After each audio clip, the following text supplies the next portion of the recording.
Okay. So നമ്മൾ ഇന്ന് പഠിക്കാൻ പോകുന്നത് ഡിമാൻഡ് ഫോർ മണിയാണ്. ഡിമാൻഡ് ഫോർ മണി എന്ന് പറയുമ്പോൾ നമ്മളുടെ മറ്റ് മാർക്കറ്റിൽ നമ്മൾ പഠിച്ചല്ലോ, ഗുഡ്സ് മാർക്കറ്റിലൊക്കെ അഗ്രിഗേറ്റ് ഡിമാൻഡും അഗ്രിഗേറ്റ് സപ്ലൈയും അവിടെ ഇക്വിലിബ്രിയത്തിൽ എത്തുന്നത് എപ്പോഴാണ്? ഡിമാൻഡും സപ്ലൈയും ഈക്വൽ ആവുന്ന പോയിന്റിലാണ്. അതുപോലെ തന്നെ മണി മാർക്കറ്റും ഉണ്ട്. ഗുഡ്സ് മാർക്കറ്റ് പോലെ തന്നെ മണി മാർക്കറ്റും ഉണ്ട്.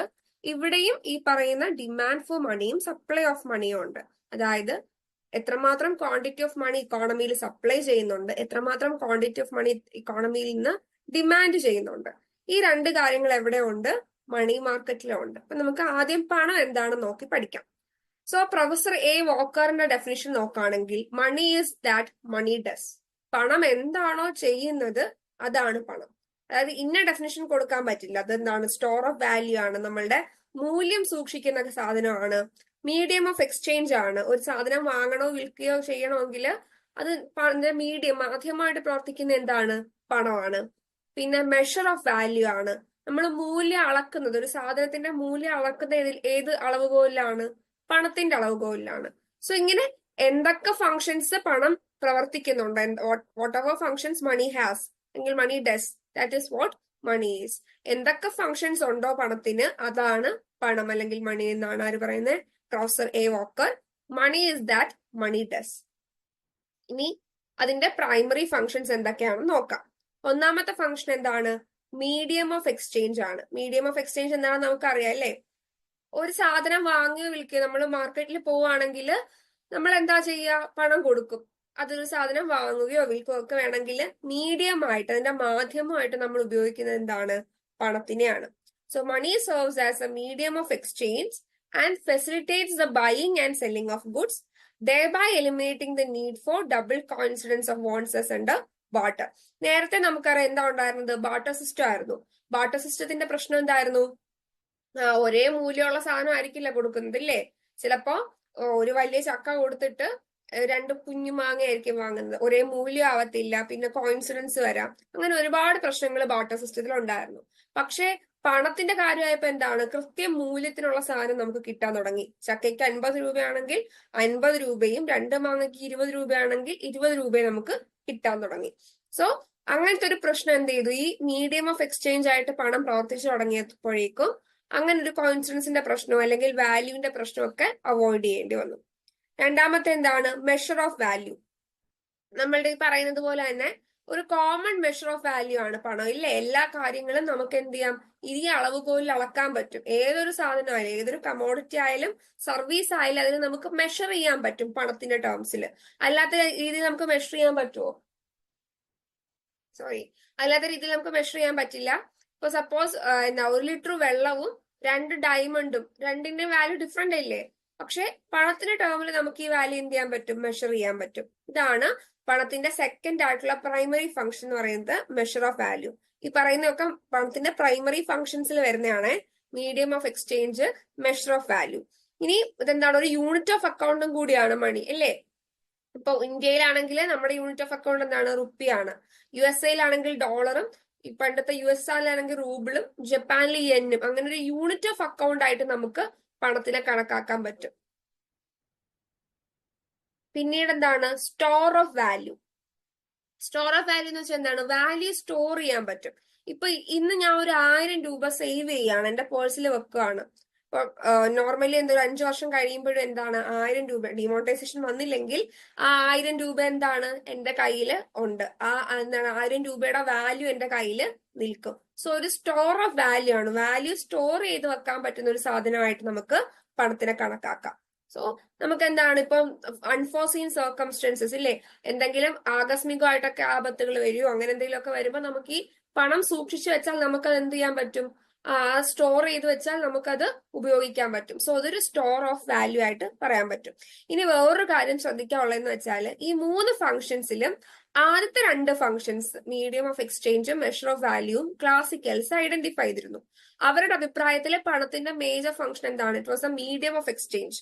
ഒരു സാധനങ്ങൾ വാങ്ങാനും വിൽക്കാനുള്ള ഒരു മാധ്യമം എന്നത് മാത്രമായിരുന്നു ക്ലാസിക്കൽ ഇക്കണോമിസ്റ്റുകളെ സംബന്ധിച്ചിടത്തോളം പണം. പക്ഷെ കെയ്ൻസ് ആണ് ആദ്യമായിട്ട് പണത്തിന്റെ ഈ ഒരു മൂന്നാമത്തെ ഫംഗ്ഷൻ ഐഡന്റിഫൈ ചെയ്യുന്നത്, സ്റ്റോർ ഓഫ് വാല്യൂ. കെയ്ൻസ് ഇതിനൊരു പ്രത്യേകതരം ഇമ്പോർട്ടൻസ് കൊടുത്തിട്ടുണ്ട്. കാരണം ഭാവിയിലും ഇത് ഉപയോഗിക്കാൻ പറ്റും. അപ്പൊ ഭാവിയിൽ എന്തെങ്കിലും ഉപയോഗിക്കാൻ വേണ്ടിയിട്ടും പണം ആൾക്കാർ കൂട്ടി വെച്ചേക്കാം എന്നുള്ള രീതിയിൽ ഈ സ്റ്റോർ ഓഫ് വാല്യൂ എന്നൊരു ഫംഗ്ഷൻ ഐഡന്റിഫൈ ചെയ്യുന്നത് കെയ്ൻസ് ആണ്. According to Keynes, people also store money to take advantage of the changes in the rate of interest. പിന്നെ അൺഫോർസീൻ സർക്കംസ്റ്റൻസിന് വേണ്ടി മാത്രമല്ല, പലിശ നിരക്കിൽ വരുന്ന മാറ്റത്തിനനുസരിച്ച് അതിൽ നിന്ന് നമുക്ക് അഡ്വാൻറ്റേജ് കിട്ടുമെങ്കിൽ അതിന് വേണ്ടിയിട്ടും പണം മാറ്റിവെക്കാറുണ്ട്. എന്താണ് ഒരു ഷിഫ്റ്റിംഗ് ഓഫ് പർച്ചേസിംഗ് പവർ ആണല്ലേ. ഈ മാസം ഞാൻ എന്റെ ശമ്പളത്തിൽ നിന്ന് 2000 രൂപ സാധനങ്ങൾ വാങ്ങാതെ മാറ്റി വെച്ചു. എന്തിനു വേണ്ടിയിട്ടാ? അടുത്ത മാസം എനിക്കൊരു മാരേജ് ഉണ്ട്, അപ്പൊ അതിന് വേണ്ടിയിട്ട് കുറച്ചുകൂടി പർച്ചേസ് ചെയ്യാനുണ്ട്. സോ അത് പർച്ചേസിംഗ് പവർ ഞാൻ ഈ മാസത്തിൽ നിന്ന് അടുത്ത മാസത്തേക്ക് ഷിഫ്റ്റ് ചെയ്യാണ്. സോ ഈ സ്റ്റോർ ഓഫ് വാല്യൂ എന്ന് പറയുന്നതോടൊപ്പം തന്നെ it is a shifting of purchasing power. Purchasing power നമ്മൾ ഷിഫ്റ്റ് ചെയ്യാണ് പണം സൂക്ഷിച്ചു വെക്കുന്നത് കൊണ്ട്, from the present to the future. വർത്തമാന കാലത്ത് നിന്ന് ഭാവിയിലേക്ക് നമ്മൾ പർച്ചേസിംഗ് പവർ എന്താണ് ഷിഫ്റ്റ് ചെയ്യാണ്. സോ ഇതെന്താണ് അങ്ങനെ ഒരു ലിങ്ക് ആയിട്ടും പ്രവർത്തിക്കുന്നുണ്ട്. ഇതാണ് പണത്തിന്റെ മൂന്നാമത്തെ function, store of value. Tax is a medium of exchange, a measure of value and then as a store of value. ഇനി മണി ആൻഡ് നിയർ മണി, ഇത് രണ്ട് കൺസെപ്റ്റ് ആണ്. ഇത് ശരിക്കും പഠിക്കാനില്ല, പക്ഷെ എങ്ങാനും ഈ കൺസെപ്റ്റിന് ചോദിച്ചെങ്കിലോ എന്ന് കരുതിയിട്ട് ഞാൻ ഇട്ടതാണ്. മണിയെ പറ്റി പഠിക്കുന്നുണ്ട്. സോ മണി എന്താണെന്ന് നമുക്കറിയാം. ഇതൊരു ലീഗൽ ടെൻഡർ ആണ് അല്ലെ, നമ്മുടെ ഗവൺമെന്റ് പ്രൊവൈഡ് ചെയ്യുന്ന ഒരു ലീഗൽ ടെൻഡർ ആണ്. ലിക്വിഡ് ആണ്. ഏറ്റവും ലിക്വിഡ് ആയിട്ടുള്ള ഫോം എന്താണ്? ക്യാഷ് ആണ്. നമുക്ക് അന്നേരം എടുത്ത് യൂസ് ചെയ്യാൻ പറ്റും. പക്ഷെ ഗോൾഡോ അങ്ങനത്തെ കാര്യങ്ങളൊക്കെ നമുക്ക് ഒന്ന് കൺവേർട്ട് ചെയ്തിട്ടേ യൂസ് ചെയ്യാൻ പറ്റും. പക്ഷെ പണം ഏറ്റവും ലിക്വിഡ് ആയിട്ട് നമുക്ക് യൂസ് ചെയ്യാൻ പറ്റും. ഇനി നിയർ മണി എന്താണ്? ഇത് ഈ പണത്തിന്റെ ഓൾമോസ്റ്റ് പെർഫെക്റ്റ് സബ്സ്റ്റിറ്റ്യൂട്ട്സ് ആണ്. ഇപ്പൊ നമുക്ക് വേണമെങ്കിൽ പറയാം credit cards, debit cards, GPay, ഇതൊക്കെ എന്താണ്? കൈൻഡ് ഓഫ് നിയർ മണി ആണ്. അതായത് ഈ പണത്തിനോടൊപ്പം തന്നെ അല്ലെങ്കിൽ പണത്തിനെക്കാളും കുറച്ചുകൂടി സേഫർ ആയിട്ട് ഇപ്പൊ ഡിമാൻഡ് ഡെപ്പോസിറ്റ്സ് ഒക്കെ പോലെ കീപ്പ് ചെയ്യാൻ പറ്റുന്ന സാധനമാണ് നിയർ മണി എന്ന് പറയുന്നത്. ഇത് പണത്തിന്റെ സബ്സ്റ്റിറ്റ്യൂട്ട് തന്നെയാണ്, പക്ഷെ എന്താണ്? കറൻസി അല്ല, ക്യാഷ് ആയിട്ട് വെക്കുകയല്ല, പകരം അതിന്റെ ഒരു സബ്സ്റ്റിറ്റ്യൂട്ട് വേർഷൻ. ഇപ്പോ ഡിജിറ്റൽ പേയ്മെന്റ്സ് അല്ലെങ്കിൽ ക്രെഡിറ്റ് കാർഡ്, ഡിമാൻഡ് ഡെപ്പോസിറ്റ്സ് ആയിട്ട് കീപ്പ് ചെയ്യുക, അതൊക്കെ എന്താണ്? നിയർ മണിക്ക് എക്സാമ്പിൾ ആണ്. So near money are almost perfect substitutes for money and perform the function of medium of exchange and store of value. ഇതും medium of exchange ഉം store of value ആയിട്ടൊക്കെ act ചെയ്യാറുണ്ട്. People prefer to keep near money assets due to the fact that the yield from them is higher than from demand deposits and that they are safer than cash. അപ്പൊ എന്തുകൊണ്ടാണ് ഈ near മണി assets അവർ keep ചെയ്യുന്നത്? കാരണം പണത്തിൽ നിന്ന് കിട്ടുന്ന yield, അതിന് കിട്ടുന്ന നേട്ടത്തിനേക്കാൾ കൂടുതൽ അവർക്ക് നിയർ മണി അസറ്റ്സിൽ നിന്ന് കിട്ടാൻ സാധ്യതയുണ്ട്. പിന്നെ ക്യാഷിനേക്കാൾ എന്താണ്? സൂക്ഷിക്കാൻ സേഫ് ആണ് നിയർ മണി. സോ അതുകൊണ്ടാണ് ആൾക്കാർ കൂടുതലും നിയർ മണി എന്ത് ചെയ്യുന്നത്? പ്രിഫർ ചെയ്യുന്നത്. അതാണ് മണി, നിയർ മണി. ഇനി അടുത്തത് മണി ഡിമാൻഡ്. ഇതാണ് നമ്മുടെ ടോപ്പിക്കിലേക്ക് എത്തുകയാണ്. ഓക്കെ, സോ ഇവിടെ എന്താണ്? ഞാൻ നേരത്തെ പറഞ്ഞ ഡിമാൻഡും സപ്ലൈയും ഉണ്ട്. അതിൽ നമ്മൾ ആദ്യം തുടങ്ങുന്നത് ഡിമാൻഡ് ആണ്. എന്താണ് മണി ഡിമാൻഡ് എന്ന് വെച്ചാൽ? It means the quantity of money or cash which households and firms want to hold with themselves. വീടുകളോ ഫേംസോ അവരുടെ കയ്യിൽ കരുതാൻ ആഗ്രഹിക്കുന്ന എമൗണ്ട് ഓഫ് മണി അല്ലെങ്കിൽ ക്യാഷിനെയാണ് എന്തെന്ന് പറയുന്നത്? മണി ഡിമാൻഡ് എന്ന് പറയുന്നത്. പക്ഷെ ഇത് ക്യാഷ് ആയിട്ടാണ് വെക്കുന്നത്, not in the form of bonds or in യഥത്തി. ബോണ്ടായിട്ടോ മറ്റൊന്നും ആയിട്ടല്ല, ക്യാഷ് ആയിട്ട്, കറൻസി ആയിട്ട് അവർക്ക് കയ്യിൽ വെക്കാൻ ആഗ്രഹിക്കുന്ന ക്വാണ്ടിറ്റി ഓഫ് മണിയാണ് എന്തെന്ന് പറയുന്നത്? മണി ഡിമാൻഡ് എന്ന് പറയുന്നത്. മറ്റു ഫാക്ടേഴ്സ് ഒക്കെ കോൺസ്റ്റന്റ് ആയിട്ട് നോക്കുകയാണെങ്കിൽ ഈ ഡിമാൻഡ് ഫോർ ഗുഡിന്റെ റിലേഷൻഷിപ്പ് നോക്കുകയാണ്. ഡിമാൻഡ് ഫോർ എ ഗുഡ് എന്താണ്? പ്രൈസുമായിട്ട് ഇൻവേഴ്സ് റിലേറ്റഡ് ആണ്. അതേപോലെ തന്നെ demand for money is negatively related with interest rate. So demand for money എന്തുമായിട്ട് നെഗറ്റീവ് റിലേഷൻഷിപ്പ് ആണ്? ഇൻട്രസ്റ്റ് റേറ്റ് അല്ലെങ്കിൽ പലിശ നിരക്കുമായിട്ട് നെഗറ്റീവ് റിലേഷൻഷിപ്പ് ആണ്. Keeping the other factors constant, the demand for money is negatively related with interest rate. പലിശ നിരക്കുമായി negative relationship ആണ് demand for മണിക്ക് ഉള്ളത്. അതായത് പലിശ നിരക്ക് കൂടുമ്പോൾ ഡിമാൻഡ് ഫോർ മണി കുറയുകയും പലിശ നിരക്ക് കുറയുമ്പോൾ ഡിമാൻഡ് ഫോർ മണി കൂടുകയും ചെയ്യും. So there is an inverse relationship അല്ലെങ്കിൽ negative relationship between demand for money and interest rate. So അതുകൊണ്ട് തന്നെ എന്താണ്? നമ്മുടെ ഡിമാൻഡ് കർവ് അറിയില്ലേ, ഡൗൺവേർഡ് സ്ലോപ്പിംഗ് ആണ്. എന്തുകൊണ്ടാ? Because of the negative relationship between demand and price of a commodity. ഇതുപോലെ തന്നെ ഡിമാൻഡ് ഫോർ മണിയുടെ കർവും ഡൗൺവേർഡ് സ്ലോപ്പിംഗ് അല്ലെങ്കിൽ നെഗറ്റീവ് സ്ലോപ്പിംഗ് ആണ് because of the negative relationship അല്ലെങ്കിൽ inverse relationship between demand for money and interest rate. പലിശ നിരക്കും demand for മണിയും തമ്മിലുള്ള ഒരു ഓപ്പോസിറ്റ് റിലേഷൻഷിപ്പ് ഉള്ളത് കൊണ്ട് തന്നെ ഈ ഡിമാൻഡ് ഫോർ മണിയുടെ കർവ് എന്താണ്? താഴേക്ക് സ്ലോപ്പ് തന്നെയാണ്, ഡൗൺവേർഡ് സ്ലോപ്പിംഗ് ആണ്. ഇനി എന്തുകൊണ്ടാണ് ഈ negative slope? The simple reasoning behind this negative slope is that holding money at home does not earn anything and it loses the interest being offered by other assets like government bonds. ഇപ്പൊ നമ്മളുടെ ഒരു സാധനം കയ്യിൽ വെക്കാന്ന് വെച്ചാൽ ഒരു opportunity cost ഉണ്ട് അല്ലേ? സോ ഞാൻ എന്റെ കയ്യിൽ പണം വെക്കാന്ന് വെച്ചാൽ അതിന്റെ അർത്ഥം എന്താണ്? ഈ പണം എനിക്ക് ബാങ്കിൽ ഡെപ്പോസിറ്റ് ചെയ്തിരുന്നെങ്കിൽ ഇത്ര രൂപ പലിശ നിരക്ക് കിട്ടിയേനെ. മറ്റേ വെട്ടം സിനിമയിൽ പറയുന്ന പോലെ അത്രയും രൂപയ്ക്ക് എത്ര ഏത്തപ്പഴം വാങ്ങി കഴിക്കായിരുന്നു. അതെന്താണ്? അതിന്റെ ഓപ്പർച്യൂണിറ്റി കോസ്റ്റ് ആണ്. സോ സിമിലർലി ഈ പണം എന്റെ കയ്യിൽ വെക്കുന്നതിനേക്കാൾ കൂടുതൽ ഞാൻ ഡെപ്പോസിറ്റ് ചെയ്തിരുന്നെങ്കിൽ എനിക്ക് അതിന്റെ ഇൻട്രസ്റ്റ് റേറ്റ് കിട്ടിയേനെ. അതിന്റെ ഓപ്പർച്യൂണിറ്റി കോസ്റ്റ് ആണ്. അല്ലെങ്കിൽ ഗവൺമെന്റ് ബോണ്ടുകൾ നിക്ഷേപിച്ചിരുന്നെങ്കിൽ അതിനുള്ള നിരക്ക് എനിക്ക് കിട്ടിയേനെ. സോ ആ ഓപ്പർച്യൂണിറ്റി കോസ്റ്റ് ഞാൻ എന്താണ്? ഫോർഗോ ചെയ്യുകയാണ്. അത് ഞാൻ വേണ്ടെന്ന് വെച്ചിട്ടാണ് ഈ പണം എന്റെ കയ്യിൽ വെക്കാൻ ആഗ്രഹിക്കുന്നത്. സോ അതുകൊണ്ടാണ് ഇത് ഡൗൺവേർഡ് സ്ലോപ്പിംഗ് ആയത്. എന്തുകൊണ്ടാണ് ആ നെഗറ്റീവ് സ്ലോപ്പിന്റെ reason? Holding money at home does not earn anything and it loses the interest being offered by other assets like government bonds if that money is invested in the bonds. അതായത് ഞാൻ ആ opportunity കോസ്റ്റിനെ ഫോർഗോ ചെയ്യാണ്. എന്റെ കയ്യിൽ പണം വെക്കുന്നതിനേക്കാൾ ഞാൻ അത് എവിടെയെങ്കിലും ഇൻവെസ്റ്റ് ചെയ്തിരുന്നെങ്കിൽ എനിക്ക് അതിന്റെ പലിശയെങ്കിലും കിട്ടിയേനെ. പക്ഷെ അത് വേണ്ടെന്ന് വെച്ചിട്ടാണ് ഞാൻ എന്ത് ചെയ്യുന്നത്? നെക്സ്റ്റ് ബെസ്റ്റ് ഓൾട്ടർനേറ്റീവിനെ വേണ്ടെന്ന് വെച്ചിട്ടാണ് ഞാൻ ആ പണം കയ്യിൽ വെക്കുന്നത്. സോ ഇൻട്രസ്റ്റ് റേറ്റിനെ കൊണ്ടാണ്, അല്ലെങ്കിൽ അത് ആ നെഗറ്റീവ് റിലേഷൻഷിപ്പ് കൊണ്ടാണ് എന്ത് ഇവിടെ ഡൗൺവേർഡ് സ്ലോപ്പിംഗ് ആവുന്നത്. അപ്പൊ ഇൻട്രസ്റ്റ് റേറ്റ് എന്ന് വെച്ചാൽ എന്താണ്? ഇവിടെ ഓപ്പർച്യൂണിറ്റി കോസ്റ്റ് ഓഫ് ഹോൾഡിംഗ് മണിയാണ്. പണം കയ്യിൽ വെക്കുന്നതിന്റെ ഓപ്പർച്യൂണിറ്റി കോസ്റ്റ് ആണ് ഇൻട്രസ്റ്റ് റേറ്റ് എന്ന് പറയുന്നത്. ഈ ഇൻട്രസ്റ്റ് റേറ്റും ഡിമാൻഡ് ഫോർ മണിയും തമ്മിൽ ഒരു ഓപ്പോസിറ്റ് റിലേഷൻഷിപ്പ് ഉണ്ട്. ഇനി ഈ ഓപ്പർച്യൂണിറ്റി കോസ്റ്റിനെ ഞാൻ ഫോർഗോ ചെയ്തിട്ടാണ് ഞാൻ പണം കയ്യിൽ വെക്കുന്നത്. അതുകൊണ്ട് ഈ നെഗറ്റീവ് റിലേഷൻഷിപ്പും കൂടി ഉള്ളത് കൊണ്ടാണ് എന്ത് ഇവിടെ നെഗറ്റീവ് സ്ലോപ്പ് വരുന്നത്, ഡൗൺവേർഡ് സ്ലോപ്പിംഗ് ആവുന്നത്. ഏത് കർവാണ്? മണി ഡിമാൻഡ് കർവാണ്. ഇനി ഏതൊക്കെയാണ് ഈ ഡിമാൻഡ് ഫോർ മണി എഫക്ട് ചെയ്യുന്ന ഫാക്ടേഴ്സ് എന്ന് നോക്കാം. ഒന്നാമത്തെ ഫാക്ടർ നമ്മൾ നേരത്തെ പറഞ്ഞതുപോലെ തന്നെ എന്താണ്? Interest rate. സോ ഇൻട്രസ്റ്റ് റേറ്റും ഡിമാൻഡ് ഫോർ മണി ആയിട്ടുള്ള ബന്ധം നമ്മൾ പറഞ്ഞു. ഓപ്പോസിറ്റ് റിലേഷൻഷിപ്പ് അല്ലെങ്കിൽ നെഗറ്റീവ് റിലേഷൻഷിപ്പ് ആണ് ഇൻട്രസ്റ്റ് റേറ്റും ഡിമാൻഡ് ഫോർ മണി ആയിട്ടുള്ളത്. സോ എപ്പോഴാണ് എന്താണ് ഈ നമ്മളുടെ കയ്യിൽ പണം കയ്യിൽ വെക്കുമ്പോൾ സ്വാഭാവികമായിട്ടും നമുക്കൊരു ഓപ്പർച്യൂണിറ്റി കോസ്റ്റ് ഇൻകർ ആവുന്നുണ്ട് ഇല്ലേ? നമുക്കത് വേറെ എവിടെയെങ്കിലും ഇൻവെസ്റ്റ് ചെയ്തിരുന്നെങ്കിൽ ആ പണം നമുക്ക് ആ പലിശയും കൂടി നമുക്ക് കിട്ടിയേനെ. പക്ഷെ അത് നമ്മൾ വേണ്ടാന്ന് വെച്ചിട്ടാണ് നമ്മൾ എന്ത് ചെയ്യുന്നത്? കയ്യിൽ പണം വെക്കുന്നത്. സോ ഈ പണം കയ്യിൽ വെക്കുന്നത് എപ്പോഴായിരിക്കും? Interest rate കുറവാകുമ്പോഴായിരിക്കും. കാരണം എന്താണ്? ഇപ്പൊ ഭയങ്കരമായിട്ട് ബോണ്ടുകളുടെ ഇൻട്രസ്റ്റ് റേറ്റ് കൂടിയെന്ന് വെച്ചോ, ഗവൺമെന്റ് ബോണ്ട്സിന്റെ ഒക്കെ ഇൻട്രസ്റ്റ് റേറ്റ് ഒരുപാട് കൂടി. ആ സമയത്ത് ഞാൻ കരുതുവോ ഞാൻ പണം എടുത്ത് കയ്യിൽ വെച്ചേക്കായിരുന്നു എന്ന് ഞാൻ കരുതുവോ? വേണ്ട. ആ പൈസ എന്താണ്? ഇൻവെസ്റ്റ് ചെയ്ത ആ 10 പൈസയെങ്കിലും എനിക്ക് കിട്ടിയാലേ ഞാൻ കരുതത്തുള്ളൂ. വെറുതെ പണം എടുത്ത് ഡെഡ് അസറ്റ് ആയിട്ട് എന്റെ കയ്യിൽ വെക്കണോ അതോ അവിടെ ഇൻവെസ്റ്റ് ചെയ്ത് കുറച്ചുകൂടി പൈസ ഉണ്ടാക്കണോ? സോ സ്വാഭാവികമായിട്ട് ഞാൻ എന്ത് ചെയ്യും? അവിടെ ഇൻവെസ്റ്റ് ചെയ്യും. സോ ഈ ഇൻട്രസ്റ്റ് റേറ്റ് കൂടും തോറും എന്താ? ഡിമാൻഡ് ഫോർ മണി കുറയും, കയ്യിൽ പണം വെക്കാനുള്ള ടെൻഡൻസി കുറയും. ഇനി തിരിച്ച് ഇൻട്രസ്റ്റ് റേറ്റ് കുറഞ്ഞ് താഴെയാണ്, തീരെ ലോ ആയിട്ട് കിടക്കുക. അപ്പൊ ഞാൻ കരുതും എന്തുമായാലും എനിക്ക് പലിശ ഒന്നും കിട്ടത്തില്ല. അങ്ങനെയാണെങ്കിൽ പണം കയ്യിലെങ്കിലും വെച്ച് ചെലവാക്കാമല്ലോ.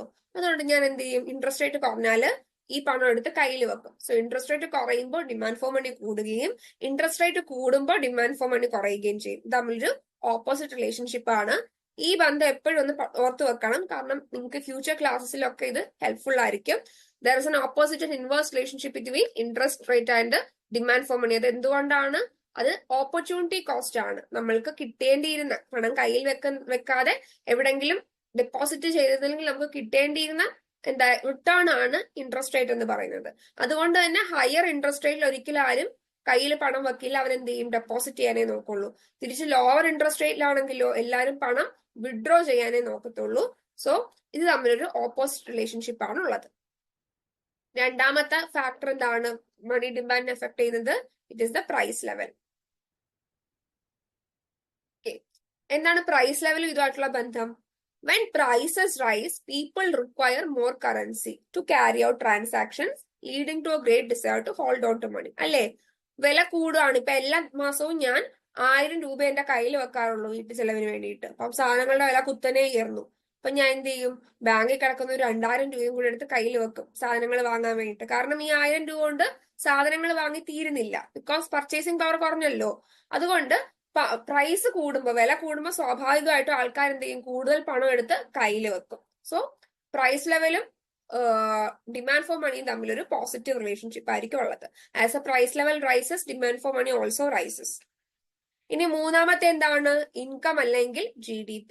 ഇൻകം GDP കൂടുമ്പോൾ സ്വാഭാവികമായിട്ടും എന്താണ്, ആൾക്കാർ ട്രാൻസാക്ഷൻ കൂടുതൽ, എക്കണോമിക് ആക്ടിവിറ്റി കൂടും. സോ ഇത് തമ്മിലും എന്താണ്, ഒരു പോസിറ്റീവ് റിലേഷൻഷിപ്പ് ആണുള്ളത്. Then risk associated with alternative assets. മറ്റ് അസറ്റ്സിന് സംഭവിക്കുന്ന റിസ്കുകൾ എങ്ങനെയാണ് മണി ഡിമാൻഡിനെ ബാധിക്കുന്നതെന്ന്. ഉദാഹരണത്തിന് സ്റ്റോക്ക് മാർക്കറ്റിലോ റിയൽ എസ്റ്റേറ്റിലോ ഒക്കെ ഭയങ്കരമായിട്ട് റിസ്ക് കൂടുകയാണെങ്കിൽ നമ്മൾ എന്ത് ചെയ്യും, പണം കൈ വെക്കാൻ നോക്കും. വല്ലോടം കൊണ്ടിട്ട് പണം കളയുന്നതിനേക്കാളും നല്ലത് സേഫ് ആയിട്ട് കൈ വെക്കുന്നതാ. അതുകൊണ്ട് നമ്മൾ കയ്യിൽ വെക്കാൻ നോക്കും. അങ്ങനത്തെ ഒരു എന്താ ഓൾട്ടർനേറ്റീവ് അസറ്റ്സിലുള്ള റിസ്ക് എന്താണ്, ഡിമാൻഡ് ഫോർ മണി കൂട്ടുന്നുണ്ട്. സോ ഇതാണ് factors: interest rate, price level, income, risk associated with alternative assets. Interest റേറ്റും മണി ഡിമാൻഡും തമ്മിൽ ഓപ്പോസിറ്റ് റിലേഷൻഷിപ്പ് ആണ്. പ്രൈസ് ലെവലും ഇൻകവും മണി ഡിമാൻഡും തമ്മിൽ എന്താണ്, പോസിറ്റീവ് റിലേഷൻഷിപ്പ് ആണ്. റിസ്ക് അസോസിയേറ്റഡ് മണി ഡിമാൻഡുമായിട്ട് എന്താണ്, അഗെയിൻ പോസിറ്റീവ് റിലേഷൻഷിപ്പ് ആണ്. കാരണം ഇതിന്റെ റിസ്ക് കൂടുമ്പോൾ മണി ഡിമാൻഡും കൂടും. ഇത്രയും ക്ലിയർ ആണോ? എന്തെങ്കിലും ഡൗട്ട് ഉണ്ടോ?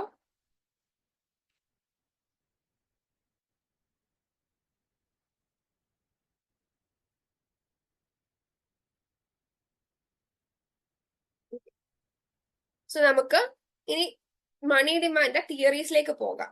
ഇവിടെ ശരിക്കും മണി ഡിമാൻഡ് തിയറി മൂന്നായിട്ട് നമുക്ക് തിരിക്കാം. Classical theory, Keynesian theory, post Keynesian theory. ഈ ക്ലാസിക്കൽ തിയറിയാണ് നമ്മൾ തുടങ്ങുന്നത്. ഇത് ക്വാണ്ടിറ്റി തിയറി ഓഫ് മണി എന്ന് പറയും. ഇത് ശരിക്കും മണി ഡിമാൻഡിന്റെ തിയറിയോടൊപ്പം തന്നെ മണി സപ്ലൈയുടെ തിയറി എന്ന് വേണമെങ്കിൽ പറയാൻ പറ്റുന്ന രീതിയിലുള്ള തിയറിയാണ് ക്വാണ്ടിറ്റി തിയറി ഓഫ് മണി. പക്ഷേ it's mostly related with demand for money. അതുകൊണ്ട് നമ്മൾ എന്താണ്, തിയറി ഓഫ് മണി ഡിമാൻഡിലാണ് പഠിക്കുന്നത്. ക്ലാസിക്കൽ തിയറിയുടെ കീഴിലാണ് ഇത് വരുന്നത്. ക്വാണ്ടിറ്റി തിയറി ഓഫ് മണി എന്താണെന്ന് നോക്കാം. മേ ബി നിങ്ങളിത് ഓൾറെഡി ഡിഗ്രി ക്ലാസ്സിൽ കുറച്ച് പഠിച്ചിട്ടുണ്ടാവും.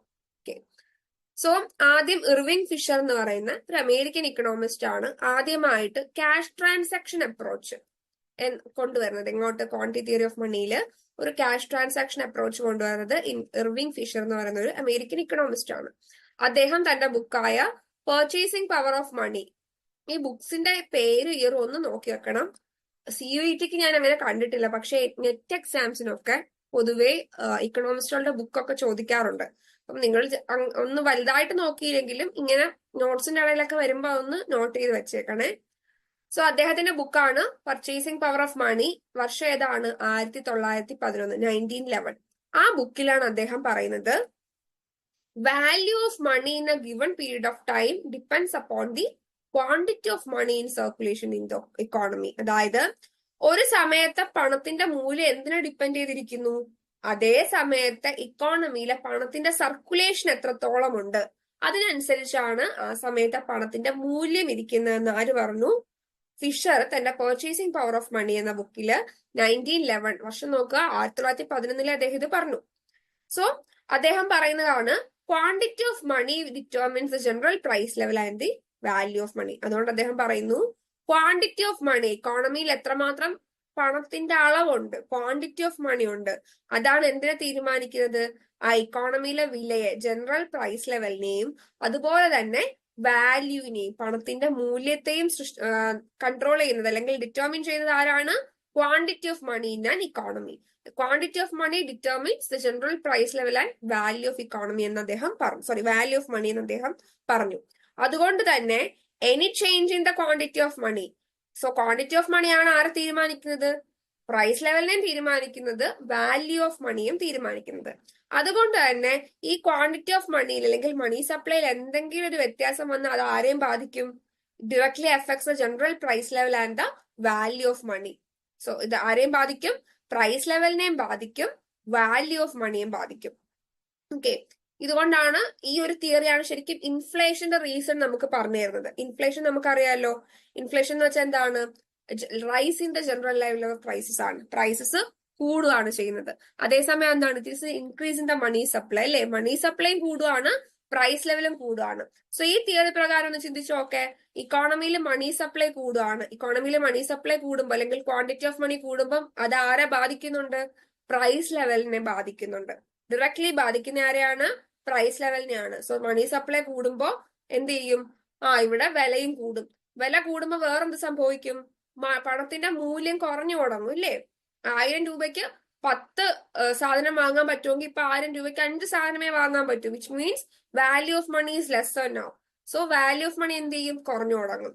സോ മണി സപ്ലൈ അല്ലെങ്കിൽ ക്വാണ്ടിറ്റി ഓഫ് മണി കൂടുകയാണെങ്കിൽ അത്, അല്ലെങ്കിൽ ക്വാണ്ടിറ്റി ഓഫ് മണി എന്തെങ്കിലും ചേഞ്ച് വരികയാണെങ്കിൽ അത് directly proportional to price level and inversely proportional to value of money. Quantity of മണിയിൽ ഉണ്ടാകുന്ന ചേഞ്ച് അതേ തോതിൽ പോസിറ്റീവായിട്ട് എവിടെ ബാധിക്കും? പ്രൈസ് ലെവലിനെ ബാധിക്കും. പക്ഷെ അത് ഇൻവേഴ്സ്ലി ആണ് ആരെ ബാധിക്കുന്നത്? പണത്തിന്റെ മൂല്യത്തെ ബാധിക്കുന്നത്, അല്ലെങ്കിൽ വാല്യൂ ഓഫ് മണിയെ ബാധിക്കുന്നത്. ഓക്കെ, സോ ഇത് ഈ തിയറി പ്രകാരം നമുക്ക് അങ്ങനെ എക്സ്പ്ലെയിൻ ചെയ്യാൻ പറ്റും. How does inflation happen?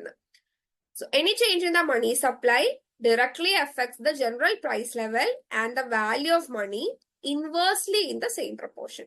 So മണി സപ്ലൈയിൽ ഉണ്ടാകുന്ന മാറ്റം ജനറൽ പ്രൈസ് ലെവലിനെ ഡയറക്ട്ലി എഫക്ട് ചെയ്യുകയും വാല്യൂ ഓഫ് മണിയെ അതേ തോതിൽ ഇൻവേഴ്സ്ലി എഫക്ട് ചെയ്യുകയും ചെയ്യും. സോ ഒരു ഓപ്പോസിറ്റ് റിലേഷൻഷിപ്പ് ആണ് വാല്യൂ ഓഫ് മണിയും ക്വാണ്ടിറ്റി ഓഫ് മണിയും തമ്മിൽ ഉള്ളത്.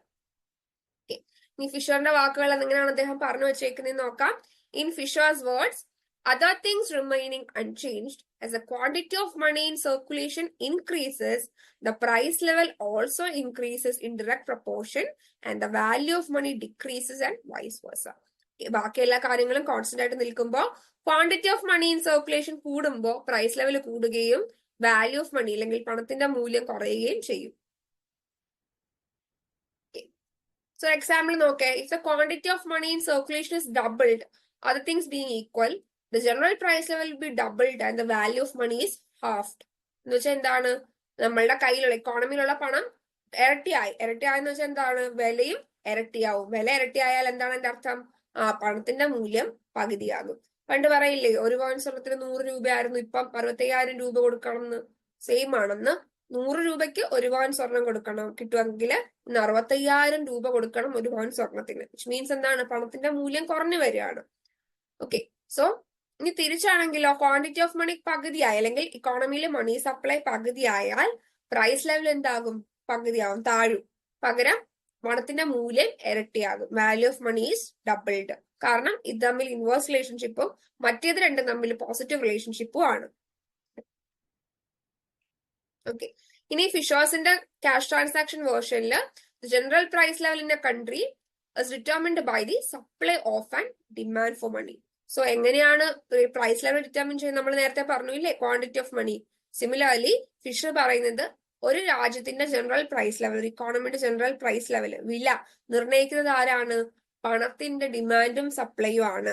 Determined by the supply of and demand for money. ഇതൊന്ന് ആലോചിച്ച് വെക്കുക. General price level in a country is determined by the supply of and demand for money. Okay, ഇനി ഈ തിയറിയുടെ കുറെ അസംഷൻസ് ഉണ്ട്, നമുക്ക് നോക്കാം. ഒന്നാമത്തെ അസംഷൻ എന്താണ്? Full employment. ഇക്കോണമിയിൽ ഫുൾ എംപ്ലോയ്മെന്റ് ഉണ്ട്. ക്ലാസിക്കൽസ് അല്ലേ, അത് എങ്ങനെ വരൂ? They always assume full employment. Then second assumption എന്താണ്? T and V are constant. ടിയും വിയും എന്താണ്? ടി എന്ന് വെച്ചാല് volume of trade and V എന്ന് വെച്ചാല് വെലോസിറ്റി ഓഫ് മണി. എത്രമാത്രം ട്രേഡ് നടക്കുന്നുണ്ട്, that is T. And velocity of money എന്താണ്? എത്ര തവണ ഈ പണം കൈമാറി പോകുന്നുണ്ട്. Number of times money is being exchanged ആണെന്ത്? Velocity of money. എത്ര തവണ ഈ പണം കൈമാറി പോകുന്നുണ്ട്. സോ ഇത് രണ്ടും എന്താണ്? കോൺസ്റ്റന്റ് ആണ്, ഇതിന് മാറ്റമൊന്നുമില്ല, അങ്ങനെ തന്നെ നിൽക്കും. Then constant relationship between M and M1, അതായത് നമ്മുടെ കറൻസി മണിയും ക്രെഡിറ്റ് മണിയും, കടമെടുക്കുന്ന മണിയും തമ്മിൽ എന്താണ്? ഒരു കോൺസ്റ്റന്റ് റിലേഷൻഷിപ്പ് ആണെന്നാണ് ഫിഷർ അസ്യൂം ചെയ്യുന്നത്. Then price level is a passive factor. Price level എന്താണ്? ഒരു പാസീവ് ഫാക്ടർ ആണ്, വലിയ ഇനാക്റ്റീവ് ആണ്, വലിയ ആക്റ്റീവ് അല്ല പ്രൈസ് ലെവൽ എന്ന് പറയുന്നത്. ഇക്വേഷനിൽ പ്രൈസ് ലെവൽ ആക്റ്റീവ് അല്ല.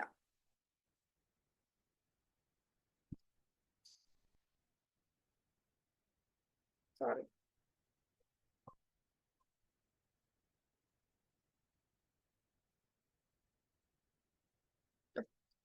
സോ ഇനി നമുക്ക് ഇക്വേഷൻ ഓഫ് എക്സ്ചേഞ്ചിലേക്ക് വരാം. എന്താണ് ഇക്വേഷൻ ഓഫ് എക്സ്ചേഞ്ച് എന്ന് വെച്ചാൽ, ഈ പറഞ്ഞ കാര്യങ്ങളൊക്കെ ഫിഷർ, അതായത് പ്രൈസ് ലെവലും നമ്മുടെ മണി സപ്ലൈയും ഇതൊക്കെ തമ്മിലുള്ള ബന്ധം അദ്ദേഹം ഒരു ഇക്വേഷന്റെ രൂപത്തിൽ പ്രസന്റ് ചെയ്തേക്കാണ്. അതാണ് ഇക്വേഷൻ ഓഫ് എക്സ്ചേഞ്ച്. സോ ഇതിനെ ഒരു ഇക്വേഷൻ ആയിട്ട് നമുക്ക് എക്സ്പ്രസ് ചെയ്യാൻ പറ്റും. ആ ഇക്വേഷൻ ആണ് M V equal to P T. M V equal to P T. ഇവിടെ എം എന്ന് വെച്ചാൽ എന്താണ്? Total money supply into V. V എന്ന് വെച്ചാൽ എന്താണ്? Velocity of circulation of money. Number of times this money is being circulated. എത്ര തവണ ഈ പണം കൈമാറി വന്നു, അതാണ് velocity. Velocity of circulation of money. P എന്ന് വെച്ചാൽ എന്താണ്?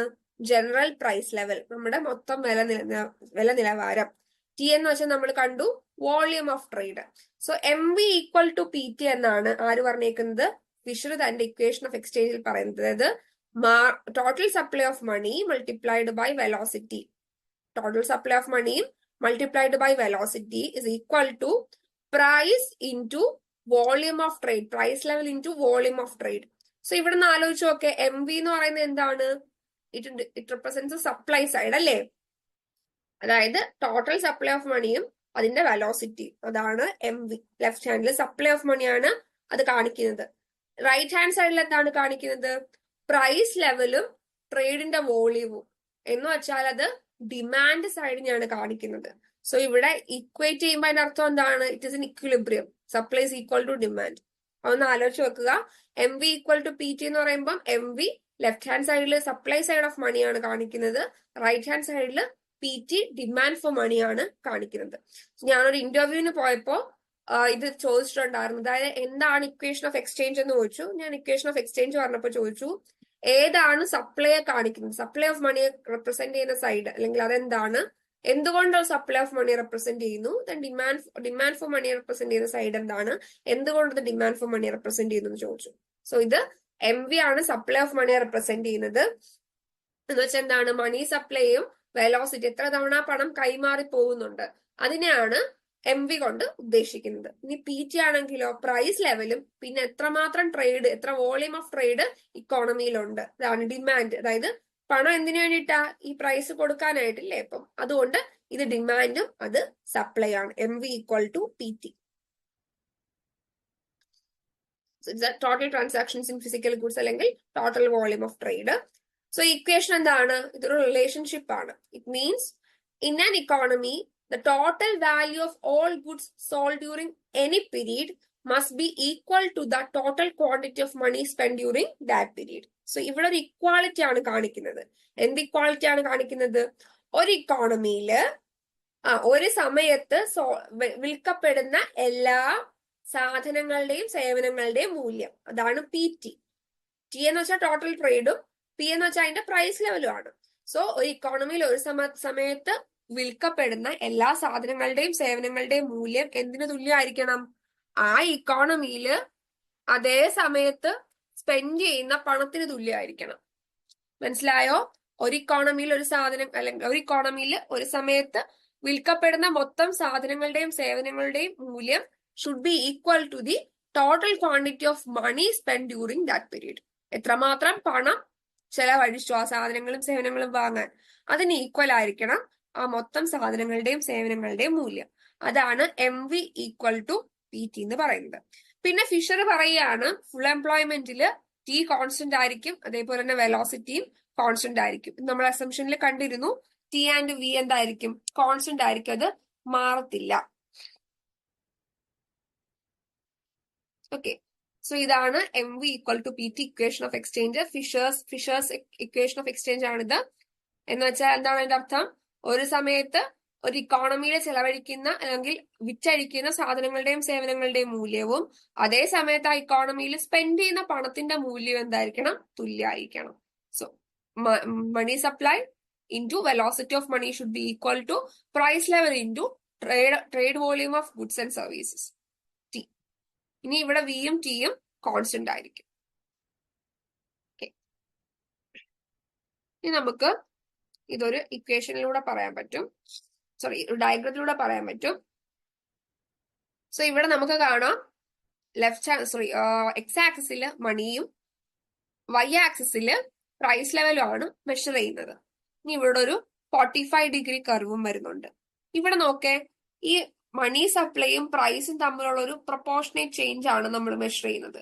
അതായത് മണി സപ്ലൈ M0 നിന്ന് M1 കൂടുമ്പം പ്രൈസും എന്താണ്? അതേ പ്രൊപ്പോർഷനിൽ P0 നിന്ന് P1 കൂടുന്നുണ്ട്. ഇനി ഇത് M1 നിന്ന് M2 വീണ്ടും പ്രൈസ് എന്താണ് P1 നിന്ന് P2 ആയിട്ട് കൂടുന്നുണ്ട്. സോ ഇതെന്താ കാണിക്കുന്നത്? മണി സപ്ലൈയും പ്രൈസ് ലെവലും എങ്ങനെ തമ്മിൽ ബന്ധപ്പെട്ടിരിക്കുന്നു അക്കോർഡിംഗ് ടു ഫിഷേഴ്സ് ഇക്വേഷൻ എന്നാണ് ഈ ഡയഗ്രാം കാണിക്കുന്നത്. ഫിഷേഴ്സ് ഇക്വേഷൻ അനുസരിച്ച് എന്താണ്? Money supply is constantly related to directly related to price level. ഇവിടെ ഞാൻ പറഞ്ഞല്ലോ MV ഈക്വൽ ടു PT എന്ന്. ഇനി നമ്മൾ ഇവിടെ വിയും ടിയും കോൺസ്റ്റന്റ് ആയിട്ട് എടുക്കുകയാണ്. വിയും ടിയും പുറത്തു പോയി കഴിഞ്ഞാൽ അവിടെ എന്താ ഉള്ളത്? M equal to P, which means a change in M is equal to a change in P അല്ലേ? ഒരു ചേഞ്ച് മണി സപ്ലൈ ഉണ്ടാകുന്ന ചേഞ്ച് എന്തിന് ഡയറക്ട്ലി പ്രൊപ്പോർഷണൽ ആയിരിക്കും? പ്രൈസ് ലെവലിലും അതേപോലെ ഒരു ചേഞ്ച് ഉണ്ടാകും. സോ അതാണ് ഈ ഡയഗ്രത്തിൽ കാണുന്നത്.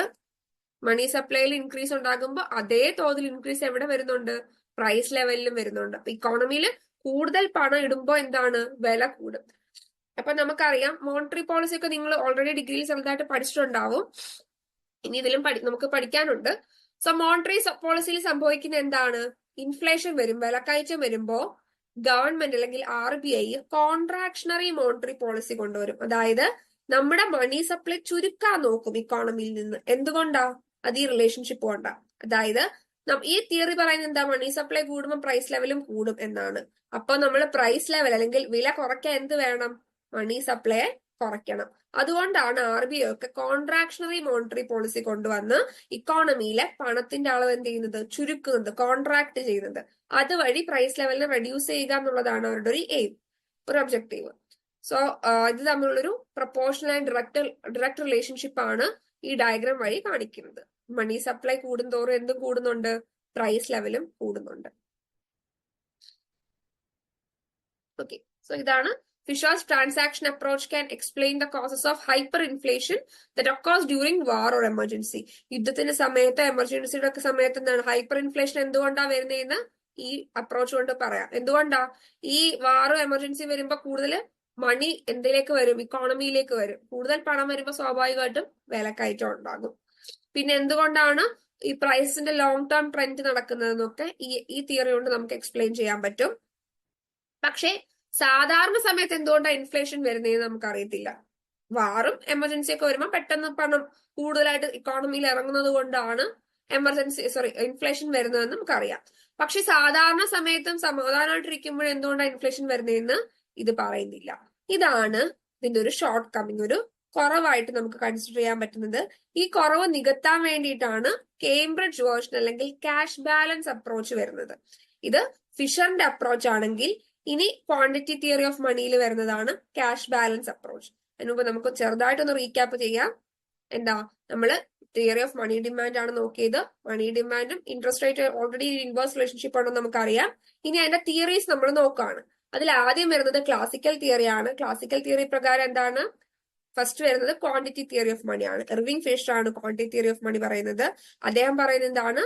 മണി supply directly affects the general price level and inversely affects the value of money. Money supply കൂടുന്തോറും നമ്മുടെ ജനറൽ പ്രൈസ് ലെവൽ കൂടുകയും അതുപോലെ തന്നെ പണത്തിന്റെ മൂല്യം കുറയുകയും ചെയ്യും എന്നാണ് പറഞ്ഞത്. അത് അദ്ദേഹം ഒരു ഇക്വേഷൻ കൊണ്ടുവന്നു. MV equal to PT. MV എന്ന് പറയുന്നത് എന്താണ്? M is the money supply, V is the velocity of money, velocity of circulation of money, P is the general price level and T is the trade volume അല്ലെങ്കിൽ total physical transactions. So MV എന്ന് പറയുന്നത് മണി സപ്ലൈയും PT എന്ന് പറയുന്നത് മണി ഡിമാൻഡും ആണ്. ഇത് രണ്ട് രീതിയിൽ എക്സ്പ്രസ് ചെയ്യാൻ പറ്റും. എന്താണ്?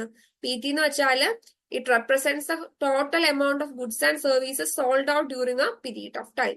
അതായത് ഒരു കാലയളവില് വിറ്റഴിക്കപ്പെട്ട സാധനങ്ങളുടെയും സേവനങ്ങളുടെയും മൂല്യമാണ് അല്ലെങ്കിൽ വാല്യൂ ആണ് എന്ത്? PT എന്ന് ഉദ്ദേശിക്കുന്നത്. ഇനി MV ആണെങ്കിലോ it is the amount of money spend during a period of time. അതേ സമയത്ത് എത്രമാത്രം മൊത്തം എമൗണ്ട് പണം ചെലവഴിച്ചിട്ടുണ്ടോ ഈ സാധനങ്ങൾക്കും സേവനങ്ങൾക്കും വേണ്ടി, അതിനെയാണ് MV റെപ്രസെന്റ് ചെയ്യുന്നത്. ഇതെന്താണ്? ഇക്വേറ്റ് ചെയ്യുന്നുണ്ട്, അതായത് ഈക്വൽ ആണ്. പിന്നെ നമ്മളിവിടെ വിയും ടിയും കോൺസ്റ്റന്റ് ആയിട്ട് അസ്യൂം ചെയ്യുകയാണ്. എന്തിനു വേണ്ടിയിട്ടാണ്?